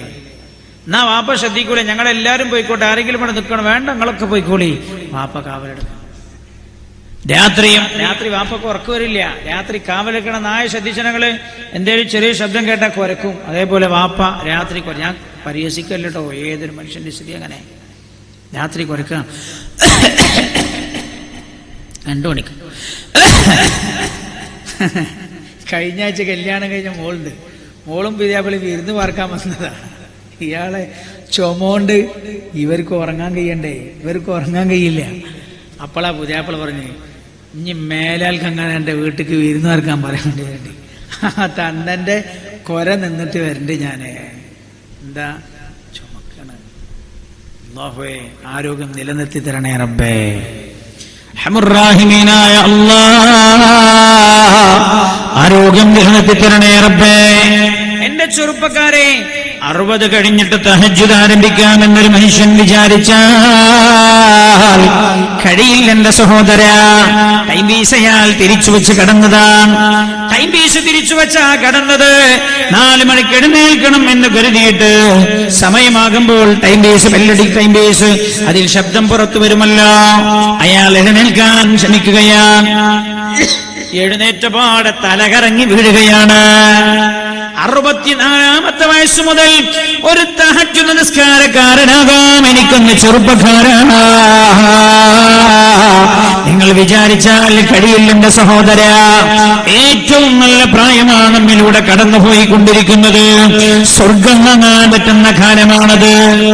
80 മുതൽ 90 വരെ കൊടുത്തതാരാ? കൊരങ്ങനാ കൊടുത്തതെന്നാ? 80ന്റെ മേലെ 90 വരെ മനുഷ്യന് കൊരങ്ങന്റെ സ്വഭാവം. എന്താ കൊരങ്ങന്റെ സ്വഭാവം? ഒരു ചില്ലിയിൽ നിന്ന് മറ്റേ ചില്ലിയിലേക്ക് ചാടുക, ഒരു മരത്തിൽ നിന്ന് മറ്റേ മരത്തിലേക്ക് ഇങ്ങനെ ചാടി പോവുക. അതാണ് കൊരങ്ങന്റെ സ്വഭാവം. അതേപോലെ മനുഷ്യന്റെ സ്വഭാവം. വയസ്സാവണ സമയത്ത് മനുഷ്യന് വരുന്നൊരാഗ്രഹം പാർക്കാൻ പോവാ. മൂത്ത മോന്റെ അടുത്തൊരു 5 ദിവസം, രണ്ടാമത്തെ മകന്റെ അടുത്തൊരു 4 ദിവസം, മൂന്നാമത്തെ മകന്റെ അടുത്തൊരു 10 ദിവസം, നാലാമത്തെ മകന്റെ അടുത്തൊരു 2 ദിവസം, അഞ്ചാമത്തെ അടുത്ത് വാപ്പ പോവന്നില്ല, വാപ്പിയോനും തമ്മിൽ. അങ്ങനെ മൂത്ത മകന്റെ അടുത്ത് നിൽക്കാൻ വേണ്ടി 5 ദിവസം നിൽക്കാൻ വേണ്ടി ചെന്നതാണ്. ആദ്യത്തെ രാത്രി തന്നെ ചെന്നതാണ്. ഞങ്ങളെ കാക്കണേ റബ്ബേ. അങ്ങനെ ചെന്ന് മോനെ വലിയ ഇഷ്ടമൊന്നുമില്ല. കാരണം വീട്ടിന്റെ ഉള്ളിൽ നിന്ന് ഓളിങ്ങനെ നിങ്ങളെ നന്ദന നോക്കാനാ കിട്ടിയെന്നൊക്കെ ചോദിക്കണ്ട്. ആര് കേൾക്കണുണ്ട്? ഈ വാപ്പ കേൾക്കണുണ്ട്.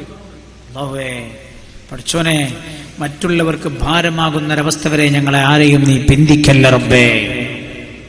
അങ്ങനെ തന്നു. ഇയാൾ അറിയാതെ രാത്രി മൂത്രമൊഴിച്ചു പോയി. അങ്ങനെയുള്ള മനുഷ്യന്റെ സ്ഥിതി.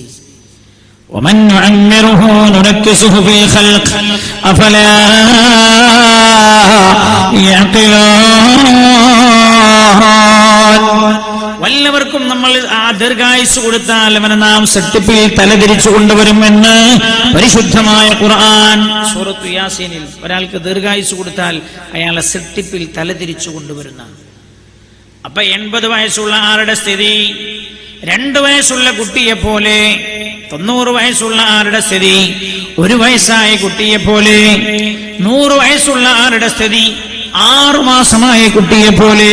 ഞാൻ കണ്ടു കൊണ്ടൂർ ജില്ലയിൽ ഞാനൊരു സ്ഥലത്ത് പോയപ്പോൾ എന്നോട് എൻ്റെ ഒരു സുഹൃത്ത് പറഞ്ഞു, സാർ എൻ്റെ അമ്മ ഉണ്ട്, ഒന്ന് വന്ന് കണ്ടോളിന്ന്. ഞാൻ ഉള്ളിൽ പോയി നോക്കുമ്പോൾ വളരെ ചെറിയ കട്ടിൽ ഒരു പെണ്ണുങ്ങൾ പായ് പോലും ഇടാതെ അങ്ങനെ ചുരുണ്ട് കിടക്കുക. ഞാൻ ചെന്ത പായ് ഇട്ട് കൊടുക്കാത്തത്. പിന്നെ സാറേ പായിന്ന് നിരങ്ങി നിലത്തേക്ക് പോകുന്ന കരുതിയിട്ടാണ്. എത്ര വയസ്സുണ്ട് ചോദിച്ചു? 110 വയസ്സ്. ഞാൻ ചോദിച്ചു, സംസാരിക്കുമോ? എന്നോട് പറഞ്ഞില്ല, ഒന്നും പറയില്ല. ഞാൻ ചോദിച്ചു, ഭക്ഷണം കഴിക്കുമോ? എന്നോട് പറഞ്ഞു ഭക്ഷണം കഴിക്കും, പക്ഷേ എല്ലാ ഭക്ഷണവും വെള്ളം പോലെ ജ്യൂസാക്കിയിട്ടാണ് ഞങ്ങൾ കൊടുക്കാറുള്ളത്. ചുണ്ടിലിങ്ങനെ ഉറ്റിച്ചു കൊടുക്കാറാ. 6 മാസം പ്രായമായ കുഞ്ഞിന് ഭക്ഷണം നൽകുന്ന പോലെ. ഞാൻ ചോദിച്ചു മലവും മൂത്രമൊക്കെ? എന്നോട് പറഞ്ഞു അറിയാതെ മൂത്രം പോവും, അങ്ങനെ ഞാൻ എടുത്ത് കഴിക്കും. 6 മാസമായ കുട്ടിയെ പോലെ തന്നെ. ومن نعمرها ننكسه في الخلق أفلا يعقلون. വല്ല മനുഷ്യനും നമ്മൾ ദീർഘായുസ് നൽകിയാൽ സെട്ടിപ്പിൽ നമ്മൾ അവരെ തലതിരിച്ചു കൊണ്ടുവരാം. ഈ വാപ്പ എത്രയോ പൂതിയോടെ ആദ്യത്തെ മകന്റെ അടുത്ത് 5 ദിവസം നിൽക്കാൻ പോയതാ. ആദ്യ രാത്രി തന്നെ അറിയാതെ മൂത്രമൊഴിച്ചു പോയി. വീട്ടിന്റെ അകത്ത് നിന്ന് മകന്റെ ഭാര്യതാ എന്തൊക്കെയോ പറയുന്നുണ്ട്. പാവം വാപ്പ. ഈ മകൻ ഗത്യന്തരമില്ലാതെ വാപ്പയോട് പറയാണ്, ഉപ്പ അർജന്റായി എനിക്ക് തിരുവനന്തപുരം വരെ ഒന്ന് പോകാനുണ്ട്, എന്നെ വിളിപ്പിച്ചിട്ടുണ്ട്, അതുകൊണ്ട് ഞാനൊന്ന് പോവാണ്. വാപ്പ കുഞ്ഞോന്റെ അടുത്തൊന്ന് പോയി നിൽക്കുന്ന 2ാമത്തെ മകന്റെ അടുത്തേക്ക് 5 ദിവസം നിൽക്കണേ എന്നുള്ള മോഹമായി പോയതാണ്. 1 ദിവസം പോലും മകൻ നിർത്തിയില്ല. 2ാമത്തവന്റെ വീട്ടിലേക്ക് വന്നപ്പോ 2ാമത്തവന്റെ വാപ്പ ഭാരമായി തോന്നുകയാ. സഹോദരാ, നമ്മൾ മൂത്രമൊഴിക്കുന്ന ഘട്ടമായപ്പോ നമ്മളൊരു ഭാരമായി വാപ്പക്ക് തോന്നിയിട്ടില്ല. നമ്മളുടെ ചെറുപ്പത്തില് 2 വയസ്സ് പ്രായമായ സമയമാ. ജോലി കഴിഞ്ഞ് വളരെ ക്ഷീണിതനായി വാപ്പ വീട്ടിലേക്ക് വന്നതാണ്. കയറി വന്ന പാടെ കാണുന്നത് അമ്മയാണ്. വാരിയെടുത്തൊരു ചുംബനം തരാൻ വേണ്ടി എടുത്തു പൊക്കിയതാ. വാപ്പയുടെ നെഞ്ചത്തേക്കല്ലേ നമ്മൾ മൂത്രമൊഴിച്ചു കൊടുത്തത്, എന്നിട്ട് പോലും ഒരു ചുംബനം അധികം തന്നതല്ലേ. ആ വാപ്പയെ വേണ്ടാതെയായി. 80 to 90 വരെ മനുഷ്യന്റെ സ്ഥിതി കൊരങ്ങനെ പോലെ ഓരോ സ്ഥലത്തേക്ക് തന്നെ മാറി മാറി മാറി പാർക്കാൻ പോവാ. 90 കഴിഞ്ഞാൽ പിന്നെ ഐസ് കൊടുത്തതാരാ? 90 കഴിഞ്ഞിട്ട് ആരാ കൊടുത്തത്? കൂമൻ. 90ന്റെ മേലെ വല്ല മനുഷ്യനും ജീവിക്കാണേ ഓന്റെ കഥ കൂമന്റെ വൈര് തന്നെ. വാപ്പ ചായ കുടിച്ചോ? അങ്ങനെ കിടക്കണ്ട. പാപ്പ മരുന്ന് കഴിച്ചോ? കഴിച്ചില്ലേ? വാപ്പ ഉമ്മ ഇവിടെ വന്നീനോ? വന്നില്ലേ? ഒക്കെ കൂമന്റെ വരി. വാപ്പ കുറെ സമയമായി നിങ്ങൾ വലത്തോട്ട് തിരിഞ്ഞ് കിടക്കുന്നു, ഞാൻ ഇടത്തോട്ട് മാറി കിടക്കണോ? അങ്ങനെ തന്നെ കിടന്നാ മതിയോ? ഒക്കെ അതാ മനുഷ്യൻ. 90 കഴിഞ്ഞ മനുഷ്യന്റെ അവസ്ഥ. ഇങ്ങനെ ഏതാനും വർഷങ്ങളാ മനുഷ്യന് ജീവിക്കാനുള്ളത്. ഇതിൽ ഒരാൾക്ക് സ്വർഗം നേടാൻ പറ്റുന്ന ഏറ്റവും നല്ല പ്രായമേതാ? ചെറുപ്പക്കാരെ ചിന്തിക്കണേ, നല്ല പ്രായമാ നിങ്ങളിലൂടെ കടന്നു പോകുന്നത്. അള്ളാഹു നൽകിയ 25ാമത്തെ വയസ്സിലെ ആരോഗ്യം എന്റെ പ്രിയമുള്ള സഹോദര ഫുട്ബോളിന് കൊടുത്തു കളയരുത്. വൈകുന്നേരം മഗ്രിബ് ഖളാ ആകാത്ത രീതിയിൽ ആരോഗ്യമുണ്ടാകാൻ 1 മണിക്കൂർ കളിക്കുന്നതിനെ കുറിച്ചല്ല ഞാൻ പറയുന്നത്. ജീവിതം തന്നെ കളിയാക്കി മാറ്റല്ലടാ. നിങ്ങളുടെ നല്ല ആരോഗ്യമുള്ള ഘട്ടമുണ്ടല്ലോ, അത് ക്രിക്കറ്റ് കളിക്കാൻ 6-8 മണിക്കൂർ നീണ്ടു നിൽക്കുന്ന ക്രിക്കറ്റ് കളിയിലായി നശിപ്പിച്ചു കളയുക. എന്റെ സഹോദര കൈവിരലുകൾക്ക് നല്ല ആരോഗ്യമുള്ള ഘട്ടമുണ്ടല്ലോ. ഞാനിത് അങ്ങോട്ട് വരുന്ന സമയത്ത് ഏതോ ഒരു സ്ഥലത്തെത്തി ഞാൻ ശ്രദ്ധിച്ചു. വണ്ടി ബ്ലോക്കായി നോക്കുന്ന സമയത്ത് കുറേ മനുഷ്യന്മാരിങ്ങനെ അപ്പുറത്ത് ഇപ്പുറത്ത് ഇത് മഗ്‌രിബൊക്കെ കഴിഞ്ഞ സമയം ഇരുന്നിട്ട് പോലും എന്താ കോട്ടിക്കടിക്കേ ക്യാരം ബോർഡ് ഇവിടെ ഉണ്ട്,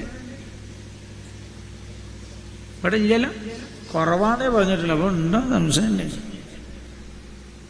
ഇരുന്നിട്ട് ഓന്റെ വിലമതിക്കാനാവാത്ത ജീവിതം. ഞാൻ നിങ്ങളോട് ചോദിക്കട്ടെ, എന്റെ പ്രിയമുള്ള ചെറുപ്പക്കാരെ, സമയം തട്ടി നശിപ്പിച്ചു കളയല്ലേ.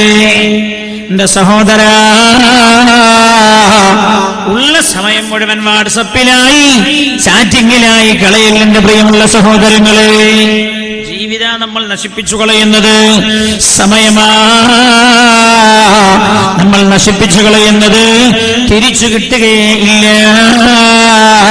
ഹബീബായി നബിയുനാ റസൂലുള്ളാഹി സല്ലല്ലാഹു അലൈഹി വസല്ലം തങ്ങൾ പറഞ്ഞല്ലോ, ഹൽ തൻതദിറൂന ഇല്ലാ ഫഖറൻ മുൻസിയാ. ഒരുപക്ഷേ നിങ്ങളെ പിടികൂടുന്നത് അല്ലാഹുവിനെ തന്നെ മറപ്പിച്ചു കളയുന്ന ദാരിദ്ര്യമാകാം. അപ്പൊ പിന്നെ നിങ്ങൾക്ക് ആ ദാരിദ്ര്യത്തിൽ അല്ലാഹുവിനെ ഓർക്കാനും കഴിയണമെന്നില്ല. അങ്ങനല്ലേ ഇത്ര മനുഷ്യന്മാര് ദാരിദ്ര്യത്തിന്റെ അകപ്പെട്ട് നിവരാൻ കഴിയാതെ മുങ്ങിക്കളിക്കുന്ന ആളുകൾ എത്ര ഉണ്ട്.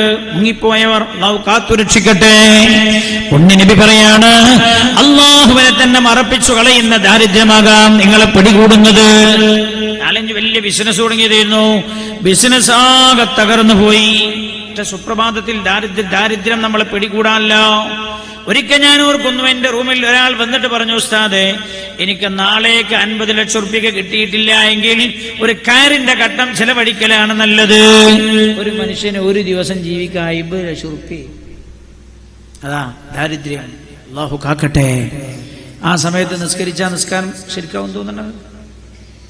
ആ സമയത്ത് അല്ലാഹുവിന് വേണ്ടി നിസ്കരിച്ചാൽ അല്ലാഹ് എന്ന ചിന്തയിൽ നിസ്കരിക്കാൻ കഴിയുമെന്ന് തോന്നുന്നുണ്ടോ? ഏറ്റവും നല്ല സമയമാണ് നമ്മിലൂടെ കഴിഞ്ഞു പോകുന്നത്.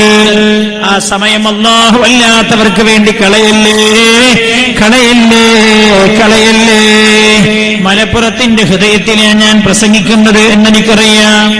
ഞാനൊരിക്കൽ വയലു കഴിഞ്ഞ് ഞാൻ എന്റെ വീട്ടിലേക്ക് തിരിച്ചു പോവുകയാണ്. ഞാൻ കണ്ട ചില വേദന പറയാൻ. ഞാൻ ശ്രദ്ധിച്ചു, രാത്രി 1 മണിക്കാണ് ഒരു 5-8 ചെറുപ്പക്കാർ നല്ല ഉഷാറുള്ളവരാണ്. ബസ്സിലൊക്കെ ഞാനോ നീയോന്നും അതിൽ എടുത്തു നിൽക്കുന്ന ആൾക്കാർ 5-8 ചെറുപ്പക്കാർ. നോക്കുമ്പോൾ വലിയൊരു ബോർഡ് പോലെ എല്ലാവരും കൂടി പുറത്തിങ്ങനെ താങ്ങിയിട്ട് കൊണ്ടുപോവാം. ഞാൻ ശ്രദ്ധിച്ചെന്താ വല്ല സമ്മേളനത്തിന്റെ ഒരു ബോർഡായിരിക്കുന്നതാണ്. വണ്ടി ഒന്ന് സ്ലോ ആക്കാൻ പറഞ്ഞു ഡ്രൈവറോട്. സ്ലോ ആക്കി നോക്കുന്ന സമയത്ത് ഇവർ ചെയ്യുന്നത് എന്താ, ആ വലിയ ബോർഡ് ഒരു സ്ഥലത്ത് കൊണ്ടുപോയി വെച്ചിട്ട് കയ്യിൽ പാരകൾ എടുത്തിട്ട് കുഴി കുടിച്ചു കൊണ്ടിരിക്കുകയാണ്. ഈ ബോർഡ് ആ റോഡിന്റെ സൈഡിൽ നാട്ടാനായി. ഞാൻ ശ്രദ്ധിച്ചു, എന്ത് ബോർഡാ? വല്ല മതപ്രഭാഷണത്തിന്റെയും അല്ലെങ്കിൽ മതസംഘടനകളുടെയും പരസ്യത്തിന്റെ ബോർഡാകുമോ? അല്ല.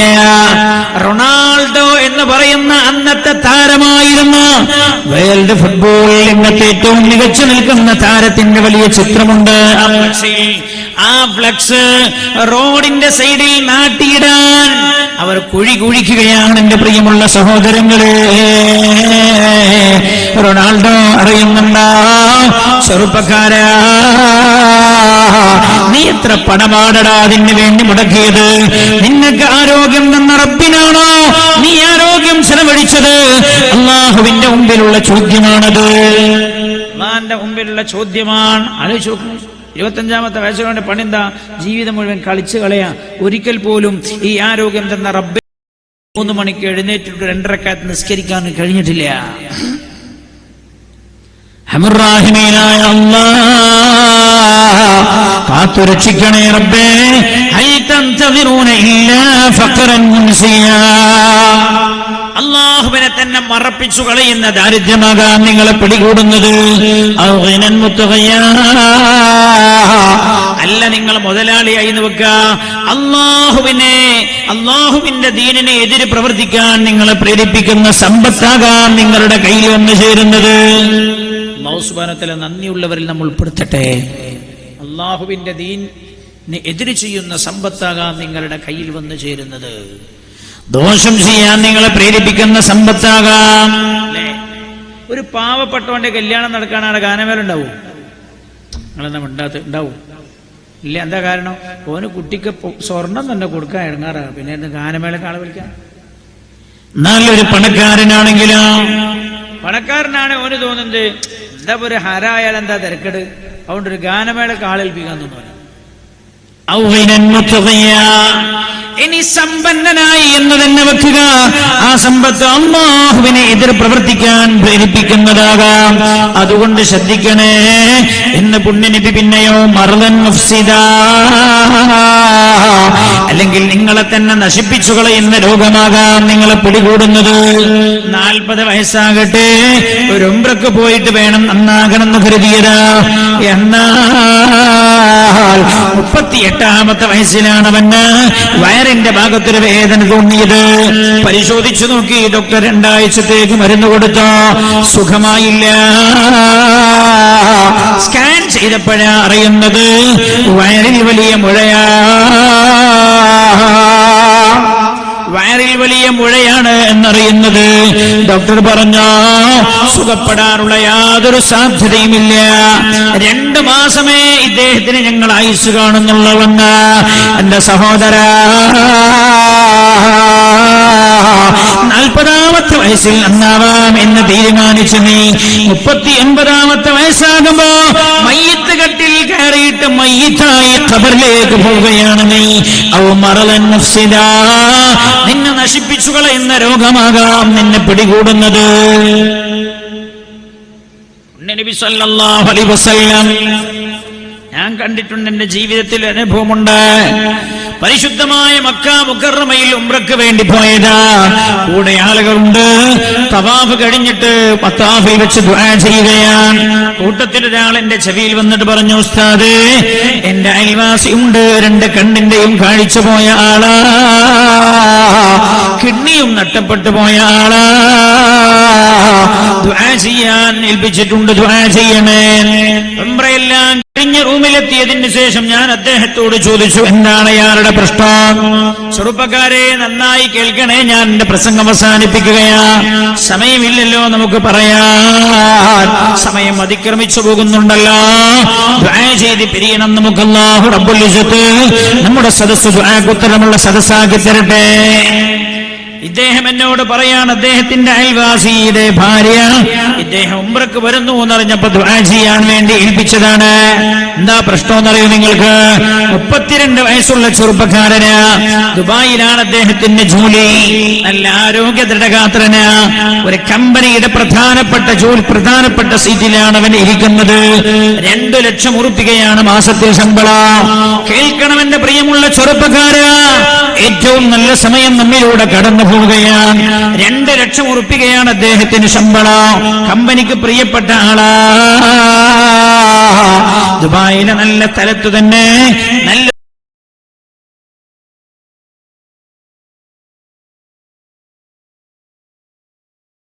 കൊടുക്കുന്ന ആളാ. 8 മണിക്കൂർ ജോലി കഴിഞ്ഞാൽ ബാക്കിയുള്ള 16 മണിക്കൂറും അയാൾ റൂമിലാ ഉണ്ടാകാറുള്ളത്. എല്ലാ സിനിമയും കാണും, സീരിയലും കാണും, പിന്നെ ടിവിയുടെ മുമ്പിലാ ഉണ്ടാകാറുള്ളത്. പള്ളികളിൽ നിന്ന് ഹയ്യ അലസ്സലാഹ്, ഹയ്യ അലൽ ഫലാഹ് എന്ന് ബാങ്കുലി കേട്ടാൽ അയാൾ കേൾക്കാറുണ്ട്. പക്ഷേ ഒരു നിസ്കാരത്തിന് പോലും അദ്ദേഹം പോകാറില്ല. നിങ്ങൾക്ക് കേൾക്കണോ, ഇദ്ദേഹത്തിന്റെ 2 കിഡ്നിക്കും തകരാറ് സംഭവിച്ചോ. കമ്പനി അദ്ദേഹത്തെ ഫുൾ ചെലവും കൊടുത്ത് നാട്ടിലേക്ക് വിട്ടോ. കമ്പനി പറഞ്ഞു ചികിത്സിച്ചു വരുമെന്ന്. എന്താ കാരണം? കമ്പനിക്ക് ഇയാൾ അത്രയും പ്രിയപ്പെട്ട ആളാ, വലിയ ലാഭമുണ്ടാക്കി കൊടുക്കുന്ന ആളാണ്. ഇയാൾ നാട്ടിൽ വന്നു ചികിത്സ കഴിഞ്ഞു തിരിച്ചു ദുബായിലേക്ക് ചെന്ന ചെന്നു. മാസങ്ങൾ കഴിഞ്ഞില്ല, ഇരു കണ്ണുകളുടെയും കാഴ്ച നഷ്ടപ്പെടുകയാണ്. കണ്ണിന്റെ കാഴ്ച നഷ്ടപ്പെട്ട പിന്നെ ജോലി ചെയ്യാൻ കഴിയില്ലല്ലോ. കമ്പനി അയാളെ എക്സിറ്റ് അടിച്ച് നാട്ടിലേക്ക് തിരിച്ചുവിട്ടോ. നിങ്ങൾക്ക് കേൾക്കണോ? ഈ അയൽവാസി എന്നോട് പറയാണ്, ഭാര്യ പറയാണത്ര, ഇപ്പോൾ അദ്ദേഹം വീട്ടിലാണ്. അദ്ദേഹം കുറച്ചു മുമ്പ് മരിച്ചുപോയി. ഭാര്യ എന്നോട് പറഞ്ഞതായി അയാൾ പറയുക, അദ്ദേഹത്തോട് പറഞ്ഞതായി അയാൾ എന്നോട് പറയുകയാണ്. ഭാര്യ പറയാണത്രേ, നിങ്ങളൊന്നവരോട് ദുആ ചെയ്യാൻ പറയണേ എന്ന്. എന്താ ഭാര്യ പറയുന്നത്? എല്ലാ ദിവസവും തഹജ്ജുദിന്റെ സമയത്ത് എഴുന്നേൽക്കുമത്രേ. വീടിന്റെ റൂമിലെ ചുമരിങ്ങനെ തപ്പിപ്പിടിച്ചു ബാത്റൂമിൽ പോയി ഉദു ചെയ്യുമത്രേ. ഉദു ചെയ്തിട്ട് നേരെ വന്നിട്ട് കട്ടിലിന്റെ കാലിന്റെ ദിശ പിടിച്ച് കാല് പിടിച്ച് ഖിബലയുടെ ദിശ മനസ്സിലാക്കി വിലയിലേക്ക് തിരിഞ്ഞിട്ട് തഹജ്ജുദ് നിസ്കരിക്കുമത്രേ. വീട്ടിൽ ആരെയും ശല്യപ്പെടുത്തണ്ടെന്ന് കരുതിയിട്ട് സ്വന്തമായി എഴുന്നേറ്റ് പോയി വന്ന് ഉദു ചെയ്ത് നിസ്കരിക്കോ. തഹജ്ജുദ് ഇങ്ങനെ നിസ്കരിച്ചിട്ട് ഇരിക്കുന്ന സമയത്താ പള്ളിയിൽ നിന്ന് ബാങ്ക് കേൾക്കുന്നത്. സ്വലാത്തു ഖൈറും മിനന്നൗം, ഉറക്കത്തെക്കാൾ നല്ലത് നിസ്കാരമാണെന്ന്. ആ സമയത്ത് ഇയാൾ ഇങ്ങനെ വിതുമ്പി കരഞ്ഞിട്ട് ദുആ ചെയ്യുമത്രേ.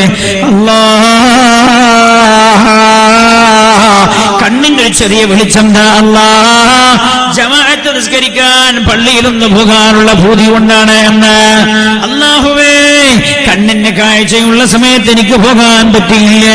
അല്ലാഹ്, ഒന്ന് ജമാഅത്തിന് പോയി തിരിച്ചു വരാൻ മാത്രം എനിക്ക് കണ്ണിന്റെ കാഴ്ച തരണേന്ന് ഇയാൾ പൊട്ടിക്കരഞ്ഞ് ദുആ ചെയ്യുമത്രേ. എവിടുന്ന് കാഴ്ച കിട്ടാൻ എന്റെ സഹോദരാ? ഭാര്യ പറയാണത്രേ, സുബൈ വീട്ടിൽ വെച്ച് നിസ്കരിച്ചു കഴിഞ്ഞാൽ, വീട്ടിൽ വെച്ച് തന്നെ സുബൈ നിസ്കരിച്ചു കഴിഞ്ഞാൽ എടുക്കുമെന്ന് ഭാര്യ ഖുർആൻ എടുത്തു കൊടുത്താൽ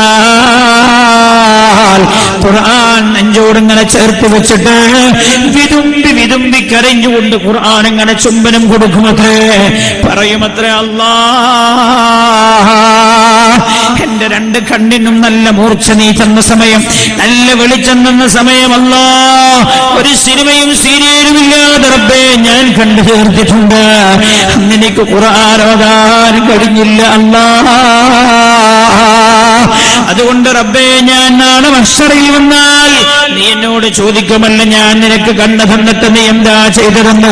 അല്ലാഹ്, മരിക്കുന്നതിന് മുമ്പ് ഒരു തവണയെങ്കിലും ഖുർആൻ ഖത്മ ചെയ്യാൻ അല്ലാഹുവേ കണ്ണിന്റെ കാഴ്ച തിരിച്ചു തരണേ, ഒരൽപ്പം വെളിച്ചം നീ തരണേ അല്ലാഹ്. അല്ലാഹുവേ, ഖുർആൻ എടുക്കുമ്പോൾ എന്റെ കാഴ്ച വരികയും ഖുർആൻ ഞാൻ ഓതി അവസാനിക്കുമ്പോൾ എന്റെ കാഴ്ച നീ തിരിച്ചെടുക്കുകയും ചെയ്ത റബ്ബേ എന്ന് പറഞ്ഞ് ഇയാൾ പൊട്ടിക്കറിയുമത്രേ. എവിടെന്ന് കാഴ്ച കിട്ടാൻ എന്റെ സഹോദരാ? कभी नौजवां मुस्लिम तदब्बुर भी किया तूने, वो क्या गर्दूं तू जिसका है एक टूटा हुआ तारा, तमद्दुन्ना फिरिन खल्लाक आईने जहानदारी, वो सहराए अरब आईने शुतर बारों का गहवारा, गवा दी हमने जो सिला खुसे मेरात पाई थी, थोड़ैया से जमीन पर ആസ്മാൻ ने हमको भी मारा. അല്ലാമ ഇഖ്ബാൽ ചോദിക്കുക, എടോ, നിന്റെ പൂർവികളായ ആളുകൾ അവരുടെ യൗവനം എത്രമാത്രം ദീനിന് ഉപയോഗപ്പെടുത്തിയവരാണ്, നീയോ അലക്ഷ്യമായി അത് കളയുകയാണ്. അലക്ഷ്യമായി നീ അത് കളയുകയാണ്. ജഹാൻദാരി, ആ പദമൊക്കെ 2 ദിവസം വയലോരാനുള്ള വിഷയം. कभी नौजवां मुस्लिम तदब्बुर भी किया तूने, वो क्या गर्दों था तू जिसका है एक टूटा हुआ तारा, तमद्दुन्ना फिरिन. അവർ സംസ്കാരം ഉണ്ടാക്കിയവരാണ്. സംസ്കാരത്തെ നശിപ്പിച്ചോലല്ല. നമ്മളെ യൗവനത്തിന് ഉപയോഗിക്കണതയോ ഇസ്ലാമിന്റെ അവസാനത്തെ സംസ്കാരത്തെയും നശിപ്പിച്ചു കളയാൻ. മയ്യത്ത് കെട്ടിൽ പുതിയാപ്പിള ഉണ്ടോ? സിസ്റ്റം ഉണ്ടോ? ഇല്ല. രാത്രി കല്യാണം കഴിഞ്ഞിട്ട് ആ പുതിയാപ്പളുടെ വീട്ടിന്റെ പുറത്ത് പോയി പൊട്ടാസല്ലേ, അതിന്റെ മേലൊരു സാധനല്ലേ, പടക്കം പൊട്ടിക്കണ ഏർപ്പാട് ഉണ്ടോ? ഇല്ല. ആയിക്കോട്ടെ, ആചാര്യങ്ങളെ നല്ലോണം താങ്ങുണ്ട്. തമ്മാടിത്തരം. അതിന്റെ പേരാണ് തമ്മാടിത്തരം. അതിന്റെ പേര് സംസ്കാരം എന്നല്ല. എടാ ഇഖ്ബാൽ പറയാ, എടോ ചെറുപ്പക്കാരാ, എത്ര കഷ്ടപ്പെട്ടാണ് അവർ ആ സംസ്കാരത്തെ, ഇസ്ലാമിക സംസ്കാരം സംസ്ഥാപിക്കാൻ ജീവൻ പണയപ്പെടുത്തിയവരവർ. നീ അത് നശിപ്പിക്കേ. പുതിയാപ്പള്ള കൊണ്ടുപോവാ മയ്യത്ത് കെട്ടില്ല. ഞാൻ ഈ വെനിഞ്ഞാന്ന് ഞാൻ കണ്ടു ഒരു പുതിയാപ്പള പോണത് ഫിയറ്റ് കാറിലാണ്. ഈ ഫിയറ്റ് കാർ ഇപ്പല്ല, ഇവന് എവിടുന്നോ അതിനായിട്ട് പൈൻ്റ് അടിച്ചു കൊടുന്ന. എന്നിട്ടോ ഈ ഫിയറ്റ് കാർ ഇതിൽ ആക്സിലേറ്റർ കൊടുത്തിട്ട് ഇത് പോയില്ല, ഫും ഫും ഫും ഫും എന്ന് കളിക്കാം. അതിന്റെ പിന്നിലുള്ള വേറെ ജീപ്പിന്റെ മേലുള്ള ഷീറ്റൊക്കെ കൂടി ഒഴിവാക്കിയിട്ട് കുറെ ഭയങ്കര മസിൽ പവർ അല്ല. രാവിലെ പോയിട്ട് അവന്റെ പണി എന്താ? രാവിലെ പോയിട്ട് ജിംനേഷ്യത്തിൽ പോയിട്ട് ജിമ്മ് എക്സസൈസ്. 65 കിലോ ഭാരമുള്ള ഇരുമ്പിന്റെ തണ്ട്. എന്നിട്ടോ അവന്റെ കയ്യിനൊക്കെ മസിൽ വന്നാണ്. എന്തിനാവോ ഈ മസിൽ ഉപയോഗിക്കണത്? മസിൽ ഉപയോഗിക്കണ ഓന്റെ സുഹൃത്ത് കല്യാണം കഴിച്ച അന്ന് രാത്രി 2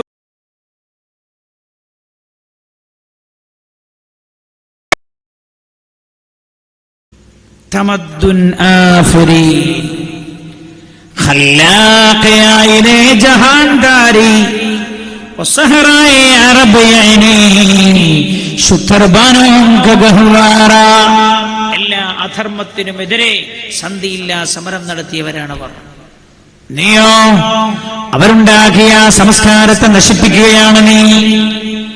പിന്നെ എങ്ങനെയാണ് ലോകം നിന്നെ വെറുക്കാതിരിക്കുക എന്ന് അല്ലാമ ഇഖ്ബാല ചോദിച്ചത്. ഗവാദിയം നജോസില ഫസീമി റാഖ് പായി थी सुरैया से जमीन पर आसमान ने हमको दे मारा. ആകാശം പോലും നമ്മളെ വെറുത്തുപോയി, ഭൂമി പോലും നമ്മളെ വെറുത്തുപോയി. ആകാശം വെറുത്തോണ്ടാ മഴ പെയ്യിപ്പിക്കാൻ മടിക്കണത്. ഭൂമി വെറുത്തത് കൊണ്ടാണ്. വല്ല കൃഷിയും നമ്മൾ ഉണ്ടാക്കി ഉണ്ടാവുണ്ടോ? ഇല്ല. വളടാത്ത വായന്റെ ഒക്കെ കോലം നോക്കിയാണ്. ഇംഗ്ലീഷ് വളടാത്ത വായന്റെ കോലം നോക്കി. എന്തേ? ഭൂമി നമുക്ക് മുളപ്പിച്ചു തരാൻ മടിക്കുകയാണ്. എന്താ കാരണം? അള്ളാഹു വെറുത്ത തമ്മാടികളായി നമ്മൾ പോയി. അള്ളാഹു കാത്തുരക്ഷിക്കട്ടെ. ഞാൻ കണ്ടു ഒരു പുതിയാപ്പിള വരുന്ന വീട്ടിലേക്ക് നിക്കാഹിന് വേണ്ടി പോയിരിക്കുക. നിക്കാഹിന് വേണ്ടി പോയിരിക്കുമ്പോൾ ഒരു പുതിയാപ്പിളോട് വരിക. പുതിയാപ്പിള വരാൻ തുടങ്ങിയാൽ തന്നെ ഒച്ചമ്പിളിയൊക്കെ ഉണ്ടാവും. പ്രത്യേകിച്ച് കണ്ണൂർ. നിങ്ങളെ നാട്ടെങ്ങനെ അറിയില്ല, ഇവിടെ എങ്ങനെയെന്ന് അറിയില്ല. ഞാൻ കണ്ണൂർക്കാരനല്ല കേട്ടോ, ഞാൻ മലപ്പുറക്കാരൻ. ആക്കോട് എന്നാണ് മലപ്പുറം. പക്ഷെ 17 കൊല്ലമായിട്ട് കണ്ണൂരാണ്. ഇവിടുത്തെ സംസ്കാരത്തെക്കാൾ അവിടുത്തെ സംസ്കാരം അറിയാം.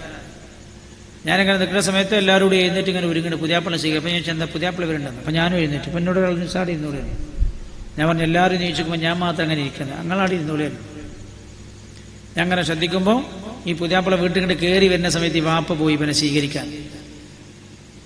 ഈ പെണ്ണിനെ കല്യാണം ചെയ്തു കൊടുക്കാൻ, നിക്കാഹ് ചെയ്തു കൊടുക്കാൻ നല്ല ഡ്രസ്സൊക്കെ ഇട്ടിട്ട് ഈ വാപ്പ സ്വീകരിക്കാൻ പോയപ്പോൾ കൂട്ടത്തിലുള്ള ഏതോ ഒരുത്തൻ ബബിൾ സ്പ്രേ പൊട്ടിച്ചു. വേറൊരുത്തൻ ആ പൊടിയില്ലേ, പൊടി ഇയാളെ മേത്ത് കണിതര്.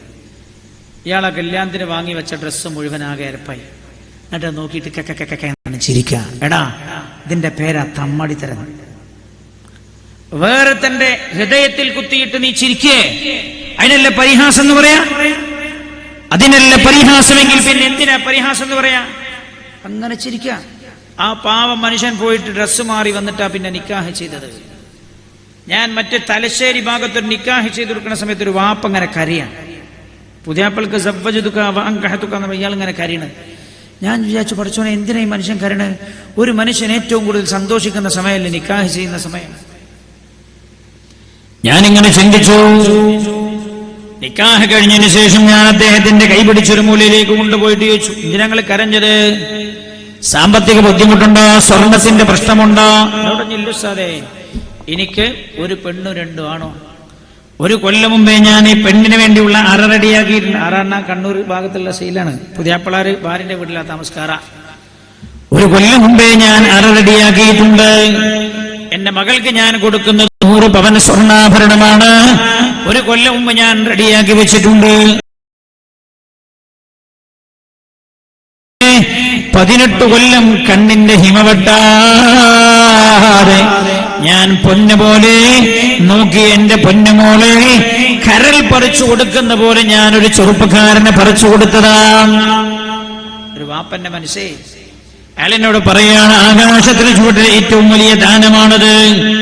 അല്ലാഹു ഉസ്താദേ, സ്വന്തം മക്കളെ, കരളിന്റെ കട്ടമായ മക്കളെ കരൾ പറിച്ചു കൊടുക്കുന്ന പോലെ പറിച്ചു കൊടുക്കാൻ. ഞാൻ ചോദിക്കട്ടെ എന്റെ സഹോദര, ആ ഭാര്യ പിതാവിന്റെ മുമ്പിലേക്ക് ചണ്ട കൊട്ടിയാണോ കയറി ചൊല്ലേണ്ടത്? പാവം ആ ഭാര്യ പിതാവിന്റെ വീട്ടിലേക്ക് ചെല്ലുമ്പോ കുറെ തമ്മാടി പിള്ളേരുമായി കയറി ചെന്നിട്ട് അവിടെ യുദ്ധസമാനമായ ഒരു രീതി സൃഷ്ടിച്ചിട്ട് തിരിച്ചു വരികയാണോ ചെയ്യേണ്ടത്? ഭാര്യ പിതാവിനെ ഏറ്റവും പ്രിയപ്പെട്ടത് നമുക്ക് തന്ന ഭാര്യ പിതാവിനെ കാണുമ്പോ അല്ലാഹു നിങ്ങൾക്ക് ഇതിന് പകരം സ്വർഗം തരട്ടെ എന്ന പ്രാർത്ഥനയല്ലാതെ മറിച്ചൊന്നും കൊടുക്കാനില്ല എന്റെ സഹോദരാ.